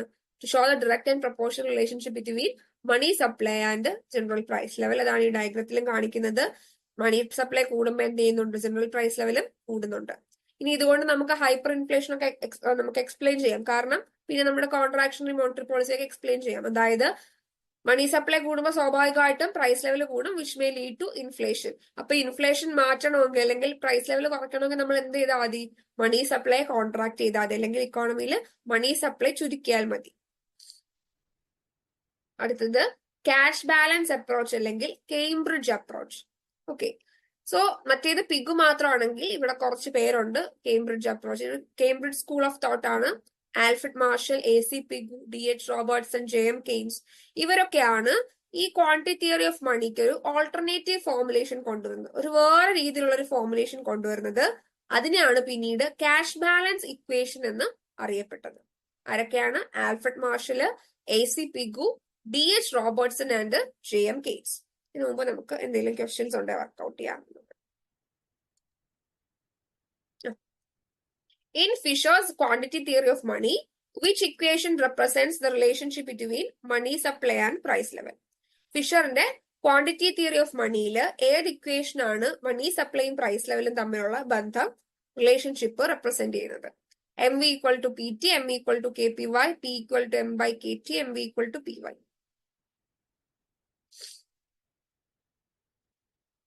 ഒന്ന് ചാറ്റ് ബോക്സിൽ ആൻസർ ചെയ്യാമോ?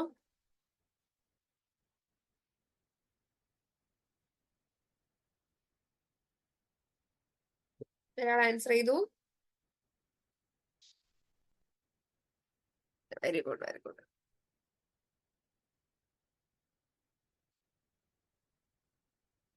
Yeah, very good, Srindana. So it's MV equal to PT, A. A ആണ് correct answer, which expresses that the money supply multiplied by its velocity equals the price level times the volume of transactions. So it's MV equal to PT. നമുക്ക് നമ്മുടെ cash balance അപ്രോച്ചിലേക്ക് വീണ്ടും പോകാം. Okay, so ഇവരൊക്കെയാണ് Alfred മാർഷലും AC Pigou, DH റോബർട്ട്സണും JM കെയ്ൻസും ഒക്കെയാണ് എന്ത് ഈ ക്വാണ്ടിറ്റി തിയറി ഓഫ് മണിക്ക് ഒരു ഓൾട്ടർനേറ്റീവ് ഫോർമുലേഷൻ കൊണ്ടുവരുന്നത്, which came to be known as cash balance approach. So ഈ ഫിഷറിനെ പോലെ തന്നെ ഈ കേംബ്രിഡ്ജ് സ്കൂളും പറഞ്ഞിരുന്നത് ഈ പണം എന്തിനു വേണ്ടിയിട്ടാണ്? ട്രാൻസാക്ഷൻസിന് വേണ്ടിയിട്ട് അല്ലെങ്കിൽ എക്സ്ചേഞ്ചിന് വേണ്ടിയിട്ട് മാത്രമാണ്. വേറെ ഗുണമൊന്നും പണത്തിനെ കൊണ്ടില്ലത്. വാല്യൂ സ്റ്റോർ ചെയ്യാനൊന്നും കൊള്ളത്തില്ല. Just it was use for the medium of exchange. Medium of exchange ആയിട്ട് മാത്രമാണ് അത് യൂസ് ചെയ്യുന്നത്. അതുകൊണ്ട് തന്നെ ഈ പണത്തിന്റെ സപ്ലൈ കൂടിയ എന്ത് ചെയ്യും? കയ്യിലിരിക്കുന്ന പണം എങ്ങനെയും അങ്ങ് ചെലവഴിച്ച് തീർക്കാനേ മനുഷ്യർ നോക്കത്തുള്ളൂ. കാരണം എന്താണ്? നാളത്തേക്ക് കൂട്ടി വെച്ചിട്ട് കാര്യമില്ല. It is not a store of value. നാളത്തേക്ക് കൂട്ടി വെച്ചിട്ട് കാര്യമില്ല. It can only be used as a medium of exchange. സാധനങ്ങളും സേവനങ്ങളും വാങ്ങാൻ മാത്രമേ പണം കൊള്ളൂ. അതുകൊണ്ട് തന്നെ ഈ പണം കൂടിക്കഴിഞ്ഞാൽ, മണി സപ്ലൈ കൂടിക്കഴിഞ്ഞാൽ എന്ത് ചെയ്യും? ആൾക്കാർ എങ്ങനെയും ഇത് ചെലവഴിച്ച് തീർക്കാൻ നോക്കും എന്നാണ് ആര് പറഞ്ഞത്? ഈ കേംബ്രിഡ്ജ് സ്കൂൾ പറഞ്ഞത്. So if the money supply increased, agents holding the increased money stock would seek to get rid of it. എങ്ങനെയും അത് ഒഴിവാക്കാൻ നോക്കും. However, the emphasis in this approach concentrated on establishing the quantity of money that agents would voluntarily desire to hold. So എങ്ങനെയായാലും ഈ approach എന്താണ്? ആൾക്കാർ എത്രമാത്രം പണം കയ്യിൽ കൊണ്ടുവരുന്നുണ്ട് അല്ലെങ്കിൽ കയ്യിൽ കൊണ്ടു നടക്കാൻ ഇഷ്ടപ്പെടുന്നുണ്ട് എന്നുള്ളതാണ് ഇവര് കൂടുതലായിട്ടും ഫോക്കസ് ചെയ്തത്. സോ അവര് അങ്ങനെ ഒരു theory of demand for money set out ചെയ്തു. ഇനി ഇവർ പറയുന്നതെന്ന് വെച്ചാല് they emphasizes that there are alternatives to holding money in the shape of shares and bonds. ഇവർ സ്റ്റോർ ഓഫ് വാല്യൂ എന്നൊരു ഫംഗ്ഷൻ പണത്തിൻ്റെതായി ഐഡന്റിഫൈ ചെയ്യുന്നില്ലെങ്കിലും ഇവർ വേറൊരു കാര്യം ഐഡന്റിഫൈ ചെയ്യുന്നുണ്ട്, which is holding money in the shape of shares and bonds. അതായത് പണം പണമായിട്ടല്ലെങ്കിൽ ഷെയർ ആയിട്ടോ ബോണ്ട് ആയിട്ടോ അതിൽ ഇൻവെസ്റ്റ് ചെയ്ത് നമുക്ക് സൂക്ഷിക്കാൻ പറ്റും എന്നവര് പറയുന്നുണ്ട്. ഷെയർ ആയിട്ടോ ബോണ്ട് ആയിട്ടോ പണത്തിന് നമുക്ക് സൂക്ഷിക്കാൻ പറ്റും, അതിൽ ഇൻവെസ്റ്റ് ചെയ്യാൻ പറ്റും എന്നവര് പറയുന്നുണ്ട്. ഇനി ഇൻവെസ്റ്റ് ചെയ്ത് എന്ത് പറ്റും? നമുക്ക് പണം കിട്ടും, തിരിച്ച് റിട്ടേൺ കിട്ടും. സോ ഈ അസറ്റ്സ് എന്താണ്? നമുക്കൊരു റിട്ടേൺ കൊണ്ടുവരും. ഈ റിട്ടേൺ, ഈ അസറ്റ്സിൽ ഇൻവെസ്റ്റ് ചെയ്യുന്ന കിട്ടുന്ന റിട്ടേൺ എന്താണ്? പണം കയ്യിൽ വെക്കുന്നതിന്റെ ഓപ്പർച്യൂണിറ്റി കോസ്റ്റ് ആണ്, അല്ലേ? നമ്മളുടെ പണം കയ്യിൽ വെക്കുന്നതിന്റെ ഓപ്പർച്യൂണിറ്റി കോസ്റ്റ് അല്ലേ നമ്മൾ മറ്റ് ബോണ്ട്സിലും ഷെയർസിലും പോയി ഇൻവെസ്റ്റ് ചെയ്യുമ്പോൾ നമുക്ക് കിട്ടുന്ന റിട്ടേൺ. അത് ചെയ്തില്ലെങ്കിൽ നമ്മളുടെ കയ്യിലിരുന്ന ആ പണത്തിന് നഷ്ടമല്ലേ? ഇത്ര റിട്ടേൺ നമുക്ക് കിട്ടാതാവില്ലേ? സോ ഈ മറ്റ് ബോണ്ടുകളിലൊക്കെ ഇൻവെസ്റ്റ് ചെയ്യുമ്പോൾ നമുക്ക് കിട്ടുന്ന return is the opportunity cost of holding money. നമ്മളുടെ കയ്യിൽ പണം വെക്കുന്നതിന്റെ ഒരു ഓപ്പർച്യൂണിറ്റി കോസ്റ്റ് ആണ് മറ്റ് അസറ്റുകളിൽ നമ്മൾ ഇൻവെസ്റ്റ് ചെയ്യുമ്പോൾ കിട്ടുന്ന റിട്ടേൺ എന്നാണ് കേംബ്രിഡ്ജ് സ്കൂൾ പറയുന്നത്. ഇനി ഇൻട്രസ്റ്റ് റേറ്റ് കൂടുമ്പോൾ എന്ത് ചെയ്യും? ഏജൻസ് ഈ പണമെല്ലാം ഈ ഇൻട്രസ്റ്റ് റേറ്റ് കൂടുമ്പോൾ ഉറപ്പായിട്ട് ഇവര് മണി ഹോൾഡിങ്സ് എല്ലാം എന്ത് ചെയ്യും, ഇവിടെ കൊണ്ട് നിക്ഷേപിക്കും. കാരണം കൂടുതൽ പലിശ കിട്ടാൻ വേണ്ടിയിട്ട്. ഇനി ഇൻട്രസ്റ്റ് റേറ്റ് കുറയുമ്പോഴോ ഈ ബോണ്ട് എല്ലാം തിരിച്ച് പണമാക്കി കയ്യിൽ വെക്കും. ഇനി മറ്റൊരു ഫാക്ടർ, ഇപ്പൊ ഇത് ഇൻട്രസ്റ്റ് റേറ്റ് ആണ് ഒന്നാമത്തെ ഫാക്ടർ. മറ്റൊരു ഫാക്ടർ എന്താണ്? Rate of inflation. സോ നമ്മളുടെ ഇൻഫ്ലേഷൻ എക്സ്പെക്ട് ചെയ്യുകയാണ്, അതായത് പണപ്പെരുപ്പം ഉണ്ടാകും അല്ലെങ്കിൽ വിലക്കയറ്റം ഉണ്ടാകും. അപ്പൊ എന്ത് സംഭവിക്കും? ഉറപ്പായിട്ടും പണത്തിന്റെ പർച്ചേസിംഗ് പവർ കുറയും. നമ്മൾ പണം ഉപയോഗിച്ച് നമുക്ക് വാങ്ങാൻ പറ്റുന്ന സാധനങ്ങളുടെ പവർ അല്ലെങ്കിൽ എന്റെ പർച്ചേസിംഗ് പവർ കുറയും. അതുകൊണ്ട് അവരെന്ത് ചെയ്യും? പണം കൈ വെച്ചിട്ടും കാര്യമില്ല. കാരണം ഇതിന്റെ മൂല്യം കുറയാൻ പോവാണ്. ഇൻഫ്ലേഷൻ വരുവാണെങ്കിൽ അതിന്റെ മൂല്യം കുറയും. അപ്പൊ അവരെന്ത് ചെയ്യും? ഈ ഇൻഫ്ലേഷൻ എക്സ്പെക്ട് ചെയ്യുന്നുണ്ടെങ്കിൽ ഇവര് ഈ പണം കൊണ്ട് സെക്യൂരിറ്റീസും കമ്മോഡിറ്റീസും ഒക്കെ വാങ്ങാൻ നോക്കും. നിങ്ങൾക്കറിയാമോ, കോവിഡ് സമയത്ത് ടിഷ്യൂ പേപ്പർ ഭയങ്കരമായിട്ട് ആൾക്കാർ വാങ്ങിക്കൂട്ടി. ഒരു ക്രൈസി കാര്യമായിരുന്നു. കാരണം വെച്ചാൽ അത് എന്തിനു വേണ്ടിയിട്ടാണെന്ന് ആൾക്കാർക്ക് അറിയില്ല. Tissue paper. കാരണം എല്ലാരും കരുതിയിരുന്നത് സാധനങ്ങളുടെ ഷോർട്ടേജ് ഉണ്ടാവും, വരുന്ന സാധനങ്ങൾക്ക് ഭയങ്കര വിലയായിരിക്കും. അപ്പൊ എന്ത് ചെയ്യുക, ഈ വില കൂടുന്നതിന് മുമ്പ് സാധനങ്ങൾ വാങ്ങി വെക്കുക എന്നുള്ള രീതിയിൽ ഇവര് ടിഷ്യൂ പേപ്പർ ആൾക്കാർ, കാരണം അവർക്ക് മീൻസ് UK ഉള്ളവർക്ക്, ഫോറിനേഴ്സിന് അവര് ടിഷ്യൂ പേപ്പർ ഭയങ്കര അത്യാവശ്യമായതുകൊണ്ട് തന്നെ ഇവര് ടിഷ്യൂ പേപ്പർ കൂടുതലായിട്ട് വാങ്ങി സ്റ്റോക്ക് ചെയ്യാൻ തുടങ്ങി. Expecting what? ഇൻഫ്ലേഷൻ അല്ലെങ്കിൽ shortage of commodity. So similar കാര്യമാണ് ഇവരിവിടെ പറയുന്നത്. ഈ പണത്തിനെ കയ്യിൽ വെക്കുന്നതിന് ഇൻഫ്ലുവൻസ് ചെയ്യുന്ന വേറൊരു കാര്യമാണ്, മണി ഹോൾഡിങ്ങിനെ ഇൻഫ്ലുവൻസ് ചെയ്യുന്ന ഒരു ഫാക്ടറാണ് എന്ത്? Expected rate of inflation. ഭാവിയിൽ ഇൻഫ്ലേഷൻ വരും എന്ന് ഉറപ്പുണ്ടെങ്കിൽ അല്ലെങ്കിൽ വരുമെന്ന് നമുക്ക് സംശയം ഉണ്ടെങ്കിൽ നമ്മൾ എന്ത് ചെയ്യും? ഭാവിയിൽ പണത്തിന്റെ മൂല്യം കുറയുന്നത് കണ്ട് നമ്മൾ സെക്യൂരിറ്റീസും ബോണ്ടും ഒക്കെ വാങ്ങിക്കും, അല്ലെങ്കിൽ സാധനങ്ങൾ നേരത്തെ വാങ്ങിക്കൂട്ടും. കാരണം ഭാവിയിൽ വില കൂടില്ലേ, അതുകൊണ്ട് ഇപ്പോഴേ സാധനങ്ങൾ വാങ്ങിക്കൂട്ടാൻ തുടങ്ങും. So if inflation is expected to be high, then the purchasing power of money will fall. This will prompt agents to buy securities or commodities as a hedge against inflation. ഇൻഫ്ലേഷനെതിരെ ഒരു കരുതലായിട്ട് ഇവർ സെക്യൂരിറ്റീസും കമ്മോഡിറ്റീസും ഒക്കെ വാങ്ങിക്കൂട്ടാൻ തുടങ്ങും. സോ ഈ ഇൻഫ്ലേഷന്റെ expectation എന്തിനെ influence ചെയ്യുന്നുണ്ട്? ഈ ഇൻഫ്ലേഷന്റെ എക്സ്പെക്ടേഷനും നമ്മൾ ഈ പറഞ്ഞ മണിയുടെ ഡിമാൻഡിനെ ഇൻഫ്ലുവൻസ് ചെയ്യുന്നുണ്ട്. ആരാ പറയുന്ന? കേംബ്രിഡ്ജ് ഇക്കണോമിസ്റ്റുകൾ പറയുന്നുണ്ട്. ഓക്കെ, സോ രണ്ട് ഫാക്ടേഴ്സ് ആണ്. ഒന്നെന്താണ്? Interest rate. The next is inflation expectations. ഇനി അവര് പിന്നെ മറ്റൊരു കാര്യം കൂടി കൺസിഡർ ചെയ്യുന്നുണ്ട്. അവർ ഈ സപ്ലൈ ഓഫ് മണിയും ഡിമാൻഡ് ഫോർ മണിയും കൂടി കൺസിഡർ ചെയ്യുന്നുണ്ട്. ഈ സപ്ലൈയും ഡിമാൻഡും കൂടി ചേർത്താണ് എന്ത് നിർണ്ണയിക്കുന്നത്?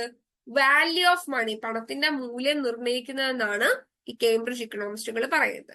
The Cambridge economist regarded the determination of value of money in terms of supply and demand. സപ്ലൈയുടെയും ഡിമാൻഡിന്റെയും ടേംസിലാണ് അവര് പണത്തിന്റെ മൂല്യം നിർണ്ണയിക്കുന്നതെന്നാണ് ആര് പറഞ്ഞത്? കേംബ്രിഡ്ജ് ഇക്കണോമിസ്റ്റുകൾ പറഞ്ഞത്. ഇനി ഈ സപ്ലൈ ഓഫ് മണി ആരാണ് നിർണ്ണയിക്കുന്നത്? ബാങ്ക് ആണ് നിർണ്ണയിക്കുന്നത്. അതുകൊണ്ട് തന്നെ ഇവര് വെലോസിറ്റി ഒന്നധികം കാര്യമാക്കി എടുത്തില്ല ക്യാഷ് ബാലൻസ് അപ്രോച്ചില്. പക്ഷേ കൂടുതൽ റോള്, വാല്യൂ ഓഫ് മണി നിർണ്ണയിക്കുന്നതിൽ കൂടുതൽ റോള് ഡിമാൻഡിനാണ് സപ്ലൈക്കാട്ടും. കാരണം സപ്ലൈ ഓൾറെഡി ബാങ്ക് ആണല്ലോ പണം നമ്മുടെ ഇക്കോണമിയിലേക്ക് ഇടുന്നത്. അതുകൊണ്ട് വലിയ കാര്യമാക്കിയില്ല.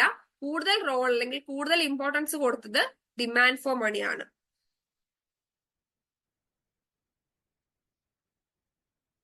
ഇനി ഈ കേംബ്രിഡ്ജ് ഇക്കണോമിസ്റ്റുകളുടെ ഓരോരുത്തരുടെ ഇക്വേഷൻ ആയിട്ട് നമുക്ക് നോക്കാം. ആദ്യത്തെ നോക്കേണ്ടത് മാർഷലിന്റെ ആണ്. നമ്മൾ കേംബ്രിഡ്ജ് സ്കൂളാണ് ആദ്യം പഠിച്ചത്, അതിന്റെ ഇൻട്രൊഡക്ഷൻ ആണ് പഠിച്ചത്. അവരെന്താണ് രണ്ട് ഫാക്ടേഴ്സിനെ ഐഡന്റിഫൈ ചെയ്യുന്നുണ്ട് പണത്തിനെ ഇൻഫ്ലുവൻസ് ചെയ്യുന്നതായിട്ട്. ഒന്ന് ഇൻട്രസ്റ്റ് റേറ്റും, രണ്ടെന്താണ്? എക്സ്പെക്ടഡ് റേറ്റ് ഓഫ് ഇൻഫ്ലേഷനും. ഇനി ഇവര് ഡിമാൻഡ് ഫോർ മണിയും സപ്ലൈ ഓഫ് മണിയും കൂടി ചേർന്നാണ് പണത്തിന്റെ മൂല്യം നിർണ്ണയിക്കുന്നതെന്നാണ് കരുതുന്നത്. വേറൊരു കാര്യം എന്താണ്? ഇവര് സപ്ലൈ ഓഫ് മണി എക്സോജനസ്ലി ഡിറ്റർമിൻ ചെയ്യുന്നത്, അതായത് ബാങ്കുകളാണ് സപ്ലൈ ഓഫ് മണി നിർണ്ണയിക്കുന്നത്. അതുകൊണ്ട് സപ്ലൈ ഓഫ് മണിക്ക് വലിയ റോളൊന്നുമില്ല. പകരം ഇവർ കൂടുതൽ ഇമ്പോർട്ടൻസ് എന്തിനാ കൊടുത്തത്? ഡിമാൻഡ് ഫോർ മണിക്കാണ്.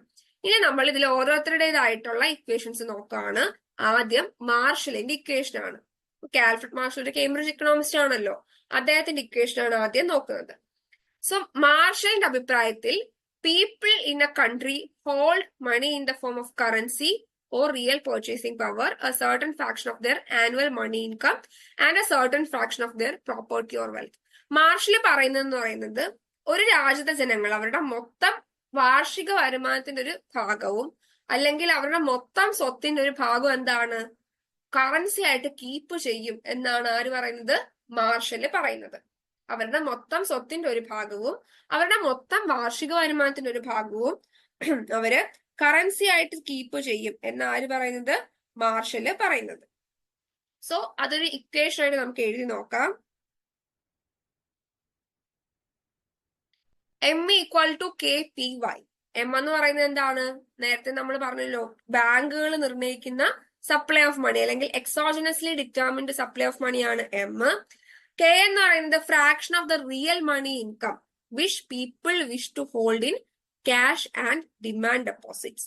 അതായത് അവരുടെ കയ്യിൽ അവർ കൊണ്ട് നടക്കാൻ പറ്റുന്ന റിയൽ മണി ഇൻകത്തിന്റെ ഒരു ഫ്രാക്ഷൻ. നമ്മൾ നേരത്തെ പറഞ്ഞില്ലേ, ആനുവൽ ഇൻകത്തിന്റെയും അതുപോലെ തന്നെ മൊത്തം സ്വത്തിന്റെ ഒരു പോർഷൻ, ഒരു ഫ്രാക്ഷൻ അവര് കയ്യിൽ കൊണ്ടു നടക്കാൻ ആഗ്രഹിക്കുന്നു. സോ കെ എന്ന് പറയുന്നത് ആ ഫ്രാക്ഷൻ ആണ് which they wish to hold in cash and demand deposits. P എന്താണ്? Price level. Y aggregate real income of the community. Okay, so ഇതാണ് M equal to K P Y. ആരുടെ equation? മാർഷലിന്റെ equation.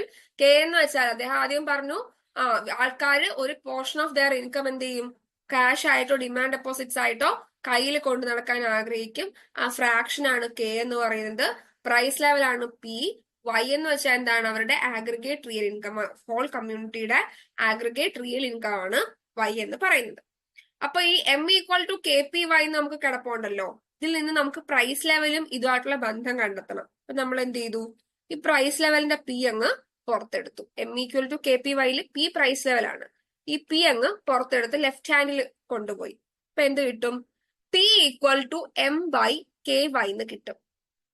അതായത് value of money is 1 by P equal to K Y by M. അതായത് പണത്തിന്റെ മൂല്യം എന്താണ്? Reciprocal of price level. Price ലെവലിന്റെ reciprocal ആണ് പണത്തിന്റെ മൂല്യം എന്ന് പറയുന്നത്. P 1 by P equal to K Y by M എന്ന് കിട്ടും, അല്ലെങ്കിൽ P equal to M by K Y എന്ന് കിട്ടും. പ്രൈസ് ലെവല് എന്തുമായിട്ട് ഡയറക്ട്ലി പ്രൊപ്പോർഷണൽ ആണ്? പണവുമായിട്ട് ഡയറക്ട്ലി പ്രൊപ്പോർഷണലും, അതായത് മണി സപ്ലൈ ആയിട്ട് ഡയറക്ട്ലി പ്രൊപ്പോർഷണലും, അതേസമയം റിയൽ മണി ആയിട്ട് ഇൻവേഴ്സ്ലി പ്രൊപ്പോർഷണലും ആണ്, അല്ലേ?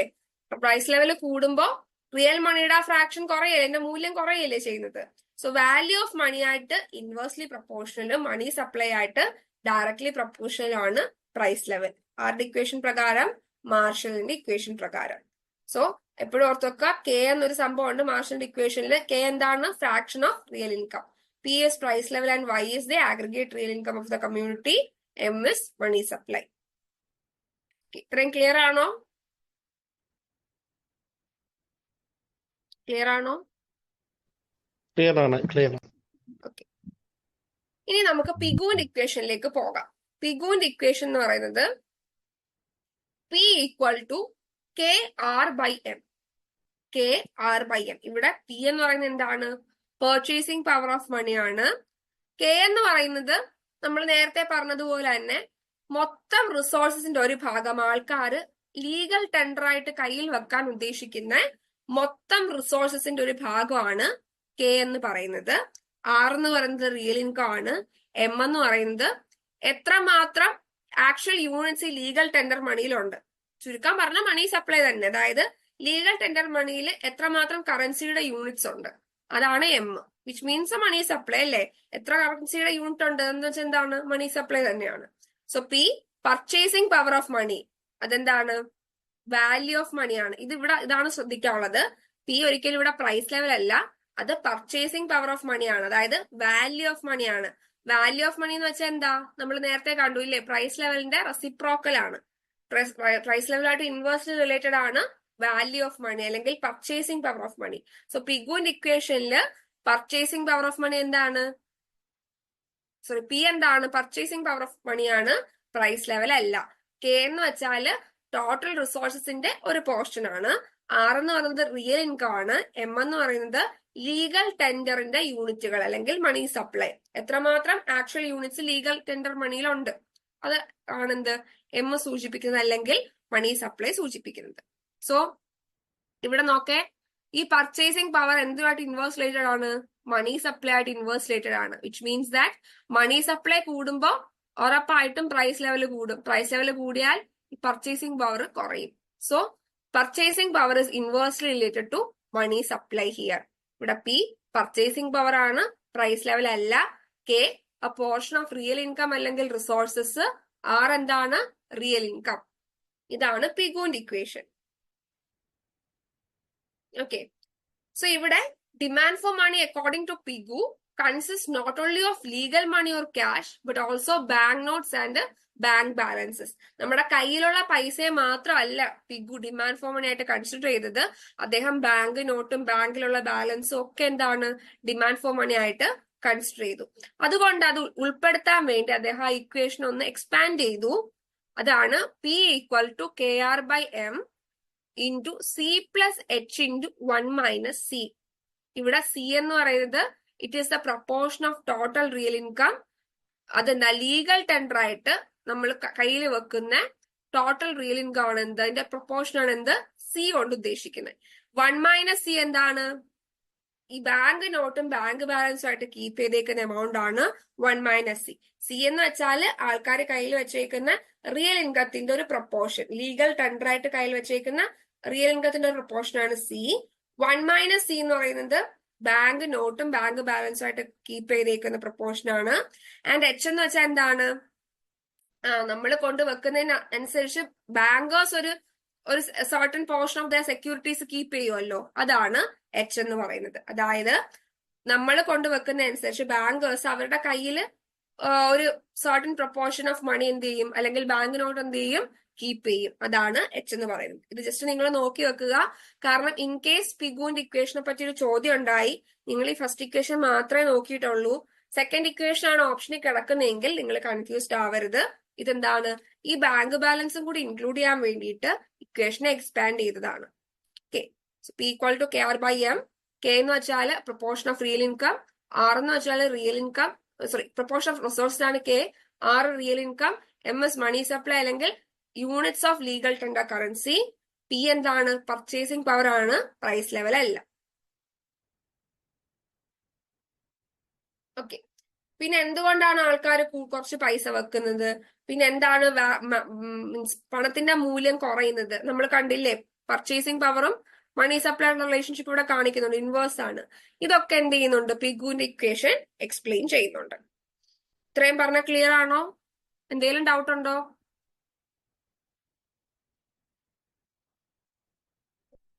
നമുക്കപ്പോ ക്വസ്റ്റ്യൻസിലേക്ക് പോവാം.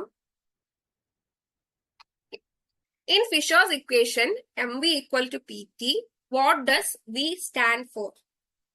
Fisher's equation MV equal to PT. അതില് V എന്താണ്?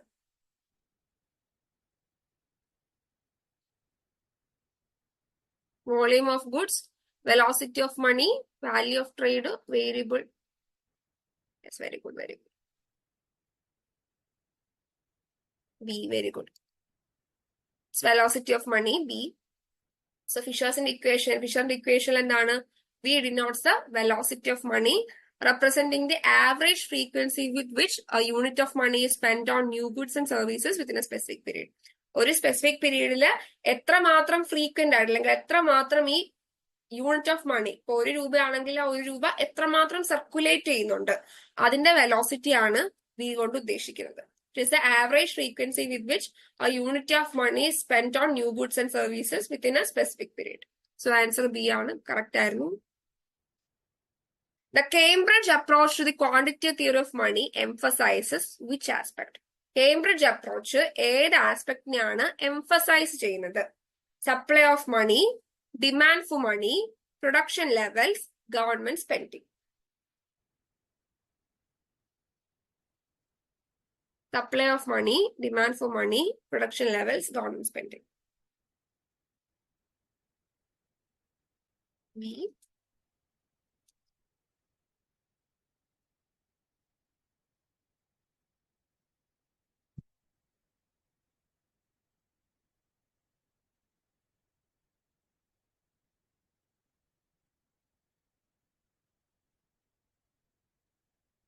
Very good.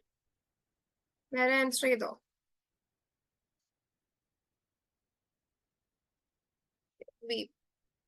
ബി ആണ് correct answer, demand for money. Cambridge approach നമ്മൾ പറഞ്ഞില്ലേ, supply of money demand for money ആണ് ശരിക്കും വാല്യൂ ഓഫ് മണി അല്ലെങ്കിൽ പണത്തിന്റെ മൂല്യം നിർണ്ണയിക്കുന്നതെന്ന് അവർ പറയുന്നുണ്ട്. സപ്ലൈ ഓഫ് മണിയും ഡിമാൻഡ് ഫോർ മണിയും കൂടിയാണ് പണത്തിന്റെ മൂല്യം നിർണ്ണയിക്കുന്നത് അവർ പറയുന്നുണ്ട്. പക്ഷെ അവർ മറ്റൊരു കാര്യം കൂടെ പറയുന്നുണ്ട്. എന്താണ്? Supply of money is exogenously determined.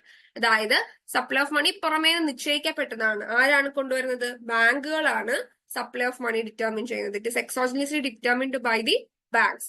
അതുകൊണ്ട് തന്നെ അതിനൊരു പാസീവ് റോൾ ആയിരിക്കും. വാല്യൂ ഓഫ് മണി ഡിറ്റർമിൻ ചെയ്യുന്നതിൽ അത്ര ആക്റ്റീവ് ഒന്നും അല്ലാത്ത റോൾ ആയിരിക്കും സപ്ലൈ ഓഫ് മണിക്ക് ഉള്ളതെന്നാണ് പറയുന്നത്.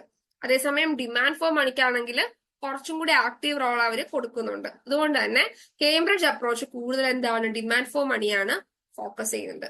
The Cambridge approach focuses on the demand for money, suggesting that individuals hold a portion of their wealth in cash balances for transactions and precautionary motives.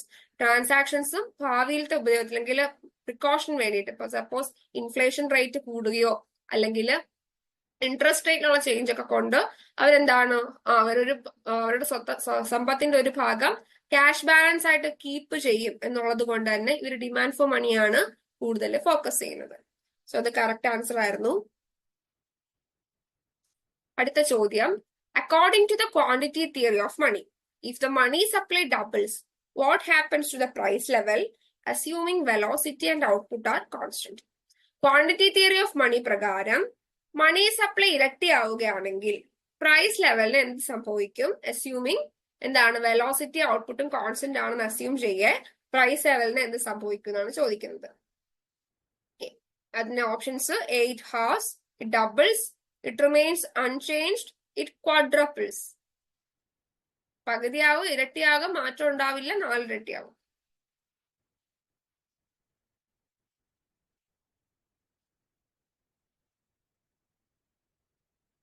അമ്മീന് doubt ഉണ്ടോ?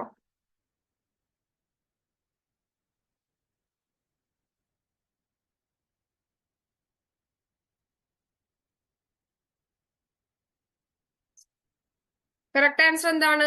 നമ്മൾ പറഞ്ഞു ഇല്ലേ, quantity theory of money പ്രകാരം മണി സപ്ലൈയും price ലെവലും തമ്മിൽ എന്താണ്? Direct and positive relationship ആണ്. അതായത് മണി സപ്ലൈ കൂടിക്കഴിഞ്ഞാൽ അതേ തോതിൽ എന്തും കൂടും?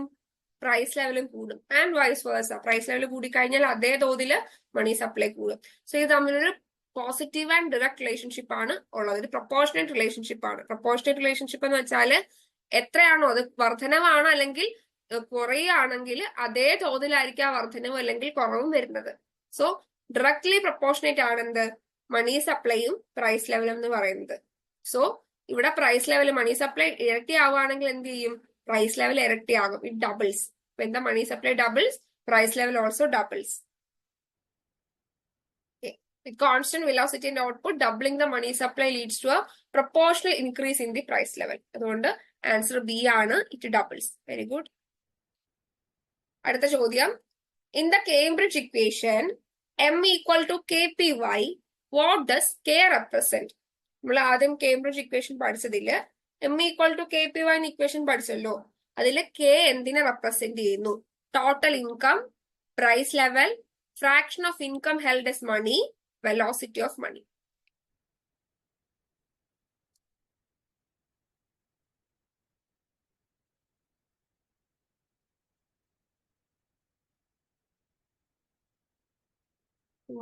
ചെയ്തു.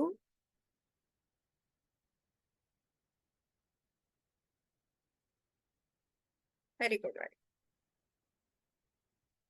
സോ കേംബ്രിഡ്ജ് ഇക്വേഷൻ പ്രകാരം M ഈക്വൽ ടു KPY എന്താണ്? M എന്ന് പറയുന്നത് മണി സപ്ലൈ ആണ്. K എന്ന് പറയുന്നത് എന്താണ്? Fraction of income held as money, അല്ലേ? നമ്മളുടെ മൊത്തം ഇൻകത്തിന്റെ എത്ര ഭാഗമോ അത് പണമായിട്ട് മീൻസ് കറൻസി ആയിട്ട് കയ്യിൽ വെച്ചേക്കുന്നതിനെയാണ് K കൺസിഡർ ചെയ്യുന്നത്. P is the price level and Y is the aggregate real income. Okay. So in the Cambridge equation, K denotes the proportion of nominal income that individuals prefer to hold in the form of cash balance. അതായത് നമ്മളുടെ nominal ഇൻകത്തിന്റെ എത്ര മാത്രം ഭാഗം ആൾക്കാര് cash balance ആയിട്ട് കയ്യിൽ കൊണ്ട് നടക്കുന്നുണ്ട്, അതാണ് K കൊണ്ട് ഡിനോട്ട് ചെയ്യുന്നത്.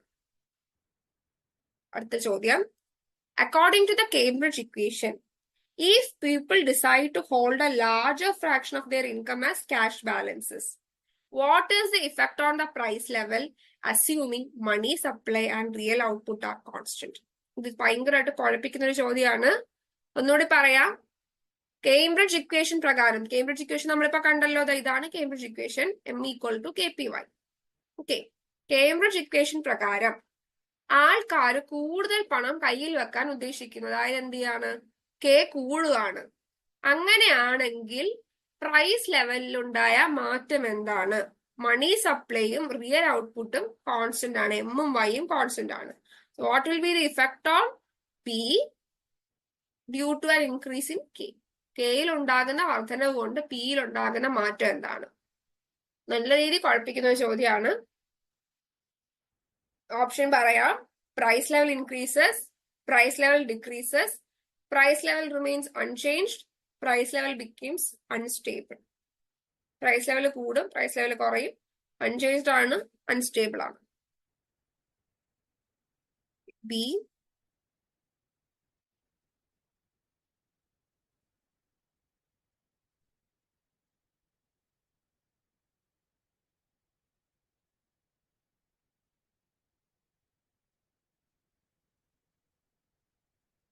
ആണോ ഈ? നമുക്ക് ആൻസർ നോക്കാം. B, price level decreases. Very good. So price level എന്താണ് കുറയുന്ന കാരണം എന്ന് വെച്ചാൽ എന്താണ്? ആൾക്കാർ കെ ആണ് ഇൻക്രീസ് ചെയ്യുന്നത് പറഞ്ഞത് ഇല്ലേ? കെ എന്ന് വെച്ചാൽ എന്താണ്? It means individuals hold more money related to the income, reducing spending, which leads to a decrease in the price level. കാരണം എന്താ? ആൾക്കാര് കൂടുതൽ പണം കയ്യിൽ വെക്കുവാണ് എന്ന് വെച്ചാൽ എന്താ? അവര് സ്പെൻഡ് ചെയ്യുന്നത് കുറച്ചു. സ്പെൻഡ് ചെയ്യുന്നത് കുറച്ചു എന്ന് വെച്ചാല് ഇക്കോണമിയിലെ മണി സപ്ലൈ കുറഞ്ഞു ഇല്ലേ? കൂടുതൽ സ്പെൻഡ് ചെയ്യുമ്പോൾ ഇക്കോണമിയിലെ മണി സപ്ലൈ കൂടുകയല്ലേ ചെയ്യുന്നത്. പക്ഷെ ഇവര് സ്പെൻഡിങ് കുറച്ചു എന്ന് വെച്ചാൽ ഇക്കോണമിയിൽ മണി സപ്ലൈ കുറഞ്ഞു. അവിടെ മണി സപ്ലൈ മീൻസ് നോർമൽ മണി സപ്ലൈയും റിയൽ ഔട്ട്പുട്ടും കോൺസ്റ്റന്റും ആണ്. അതുകൊണ്ട് തന്നെ എന്താണ്? കെ കൂടിക്കഴിഞ്ഞാല് പ്രൈസ് ലെവൽ എന്താ ചെയ്യുക? കുറയുകയാണ് ചെയ്യുക. പിന്നെ എനിക്ക് തോന്നുന്നു നമ്മൾ അവിടെ പുറത്തെടുത്തപ്പോഴും നമ്മൾ കണ്ടു ഇൻവേഴ്സ് റിലേഷൻഷിപ്പ് ആയിരുന്നു പ്രൈസ് ലെവലും ഇതും തമ്മിൽ ഉണ്ടായത്. ഒന്നുകൂടി ഞാൻ പറഞ്ഞുതരാം. നിങ്ങൾ കറക്റ്റ് ആയിട്ടാണ് ആൻസർ ചെയ്തത്. സോ കെ എന്ന് പറയുന്നത് എന്താണ്? നമ്മളുടെ കയ്യിൽ നമ്മൾ ക്യാഷ് ആയിട്ട് കീപ്പ് ചെയ്യുന്ന പണമാണ്. അതായത് നമ്മൾ സ്പെൻഡ് ചെയ്യാൻ വേണ്ടി എടുത്തു വെക്കുന്ന പണമാണ് എന്ത്? കെ എന്ന് പറയുന്നത്. ഈ സ്പെൻഡ് ചെയ്യാനുള്ള പണം നമ്മൾ കൂടുതലായിട്ട് കയ്യിൽ വെച്ചേക്കുവാണ്. Means larger fraction of income cash balance ആയിട്ട് കയ്യിലിരിക്കുകയാണ്. വിച്ച് മീൻസ് നമ്മൾ എന്ത് ചെയ്യുന്നത്? സ്പെൻഡ് ചെയ്യുന്നില്ല, നമ്മളത് കയ്യിൽ വെച്ചേക്കുവാണ്. അപ്പൊ എന്താ കയ്യിൽ വെച്ചേക്കാന്ന് വെച്ചാൽ നമ്മുടെ കയ്യിലാണ് അതിരിക്കുന്നത്, ഇക്കോണമിയിലോട്ട് പോയിട്ടില്ല. ഇക്കോണമിയിലോട്ട് പോയാലേ കൂടുതൽ മണി സപ്ലൈ വന്നിട്ട് എന്ത് പറ്റുള്ളൂ? പ്രൈസ് ലെവൽ കൂടുള്ളൂ. സോ നമ്മൾ സ്പെൻഡ് ചെയ്യുന്നില്ല എന്ന് വെച്ചാൽ അതിന്റെ അർത്ഥം പ്രൈസ് ലെവൽ കുറയും. കാരണം ഇത് ഇക്കോണമിയിലോട്ട് ഇറങ്ങുന്നില്ലല്ലോ. ഓൾറെഡി നമ്മുടെ നോർമൽ മണി സപ്ലൈ കോൺസ്റ്റന്റ് ആയിട്ടിരിക്കുവാണ്, ഔട്ട്പുട്ടും കോൺസ്റ്റന്റ് ആണ്. സോ നമ്മൾ ഈ സ്പെൻഡ് ചെയ്താലേ ഇക്കോണമിയിൽ ഇനി മണി സപ്ലൈ കൂടാൻ വഴിയുള്ളൂ. സോ നമ്മൾ ആ പോർഷൻ എന്താണ്? കയ്യിൽ വെച്ചേക്കുവാണ്. അങ്ങനെ വരുമ്പോൾ ഇക്കോണമിയിൽ മണി സപ്ലൈ കൂടത്തുമില്ല, സർക്കുലേഷൻ കൂടത്തില്ല. വിച്ച് മീൻസ് പ്രൈസ് ലെവല് കുറയും, ഡിക്രീസസ്. മണി സപ്ലൈ കുറയുന്നതോറും എന്ത് ചെയ്യും? പ്രൈസ് ലെവല് കുറയും. സോ ഈ കെ കൂടുക എന്ന് വെച്ചാൽ അതിന്റെ അർത്ഥം എന്താണ്? Price level decreases.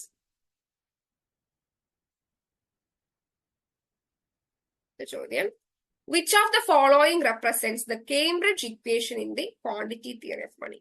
താഴെ പറയുന്നവയിൽ ക്വാണ്ടിറ്റി തിയറി ഓഫ് മണിയുടെ കേംബ്രിഡ്ജ് ഇക്വേഷൻ ഏതാണ്? MV=PT, M=KPY, P=M/KT, MV=PY.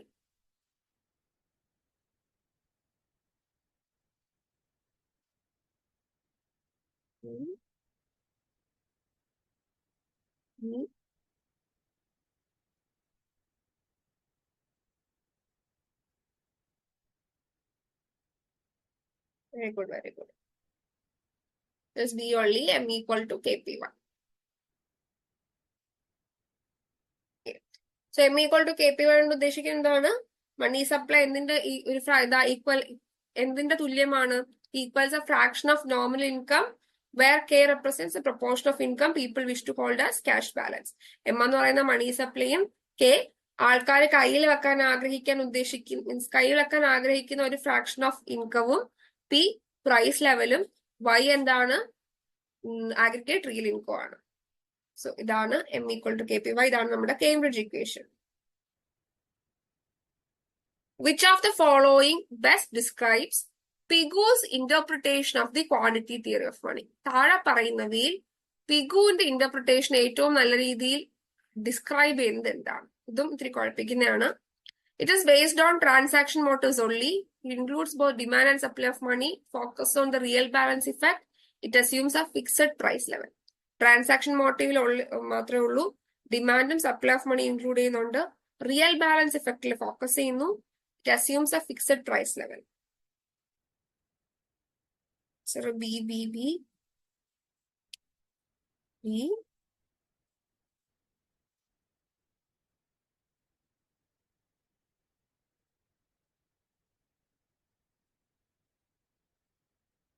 നമുക്ക് ആൻസർ നോക്കാം.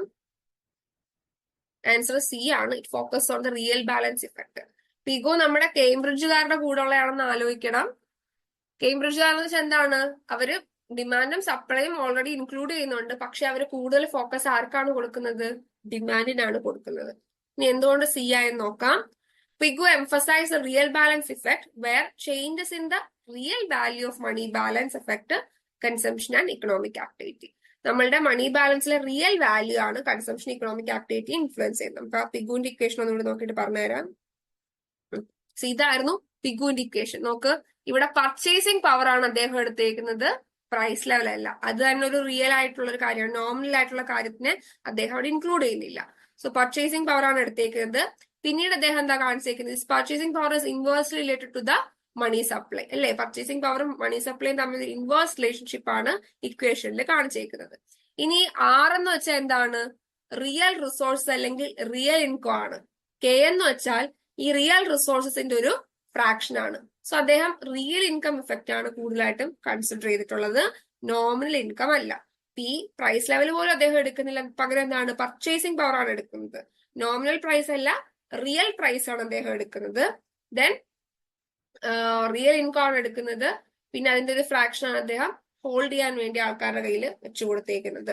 സോ ഇദ്ദേഹം എന്താണ്? കൂടുതലായിട്ടും റിയൽ ഇൻകം ഇഫക്റ്റിനെ ഫോക്കസ് ചെയ്തേക്കാണ്. അതുകൊണ്ടാണ് അവിടെ ആൻസർ സി വന്നത്.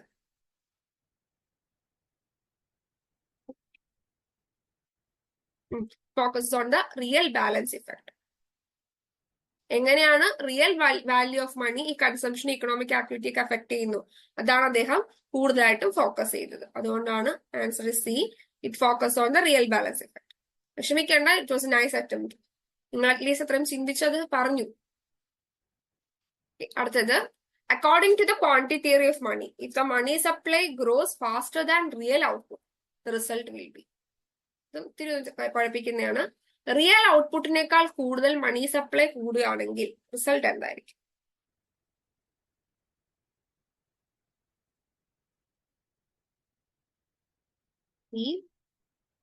സി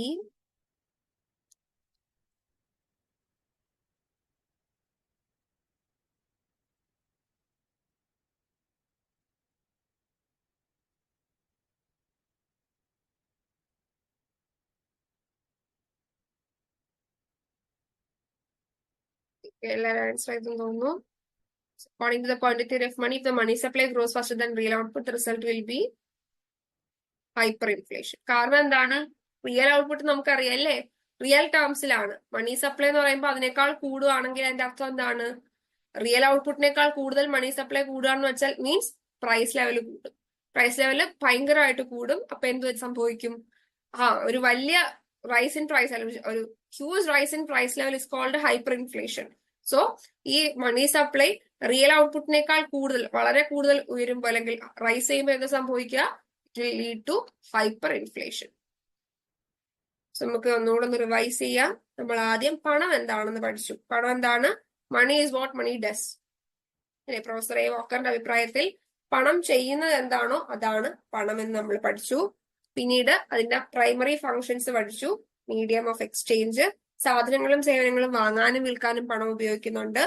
മെഷർ ഓഫ് വാല്യൂ, അതിനെ മെഷർ ചെയ്യാൻ, സാധനങ്ങളുടെ വാല്യൂ മെഷർ ചെയ്യാൻ പണം ഉപയോഗിക്കുന്നുണ്ട്. ദെൻ സ്റ്റോർ ഓഫ് വാല്യൂ, ഭാവിയിലേക്ക് മൂല്യം സൂക്ഷിച്ചു വെക്കാൻ പണം ഉപയോഗിക്കുന്നുണ്ട്.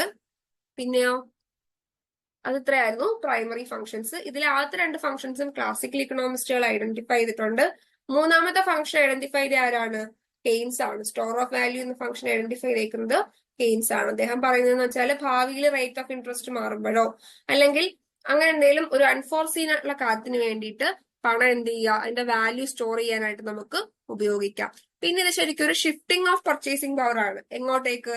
പ്രസന്റിൽ നിന്ന് ഫ്യൂച്ചറിലേക്കുള്ളൊരു ഷിഫ്റ്റിംഗ് ഓഫ് പർച്ചേസിംഗ് പവർ ആണ് ഈ ഫംഗ്ഷൻ ആയിട്ട് കൺസിഡർ ചെയ്യാൻ പറ്റും. സോ ഇതാണ് മൂന്നാമത്തെ function. Then money and near money നമ്മൾ പഠിച്ചു. മണി നമ്മുടെ ലീഗൽ ടെൻഡർ ആണ്, നോട്ടാണ്. നിയർ മണി എന്ന് പറയുന്നത് ഓൾമോസ്റ്റ് പെർഫെക്റ്റ് സബ്സ്റ്റിറ്റ്യൂട്ട് ആണ്. So that is difference between money and near money. Demand deposits ഒക്കെ നിയർ മണി ആയിട്ട് കൺസിഡർ ചെയ്യാം.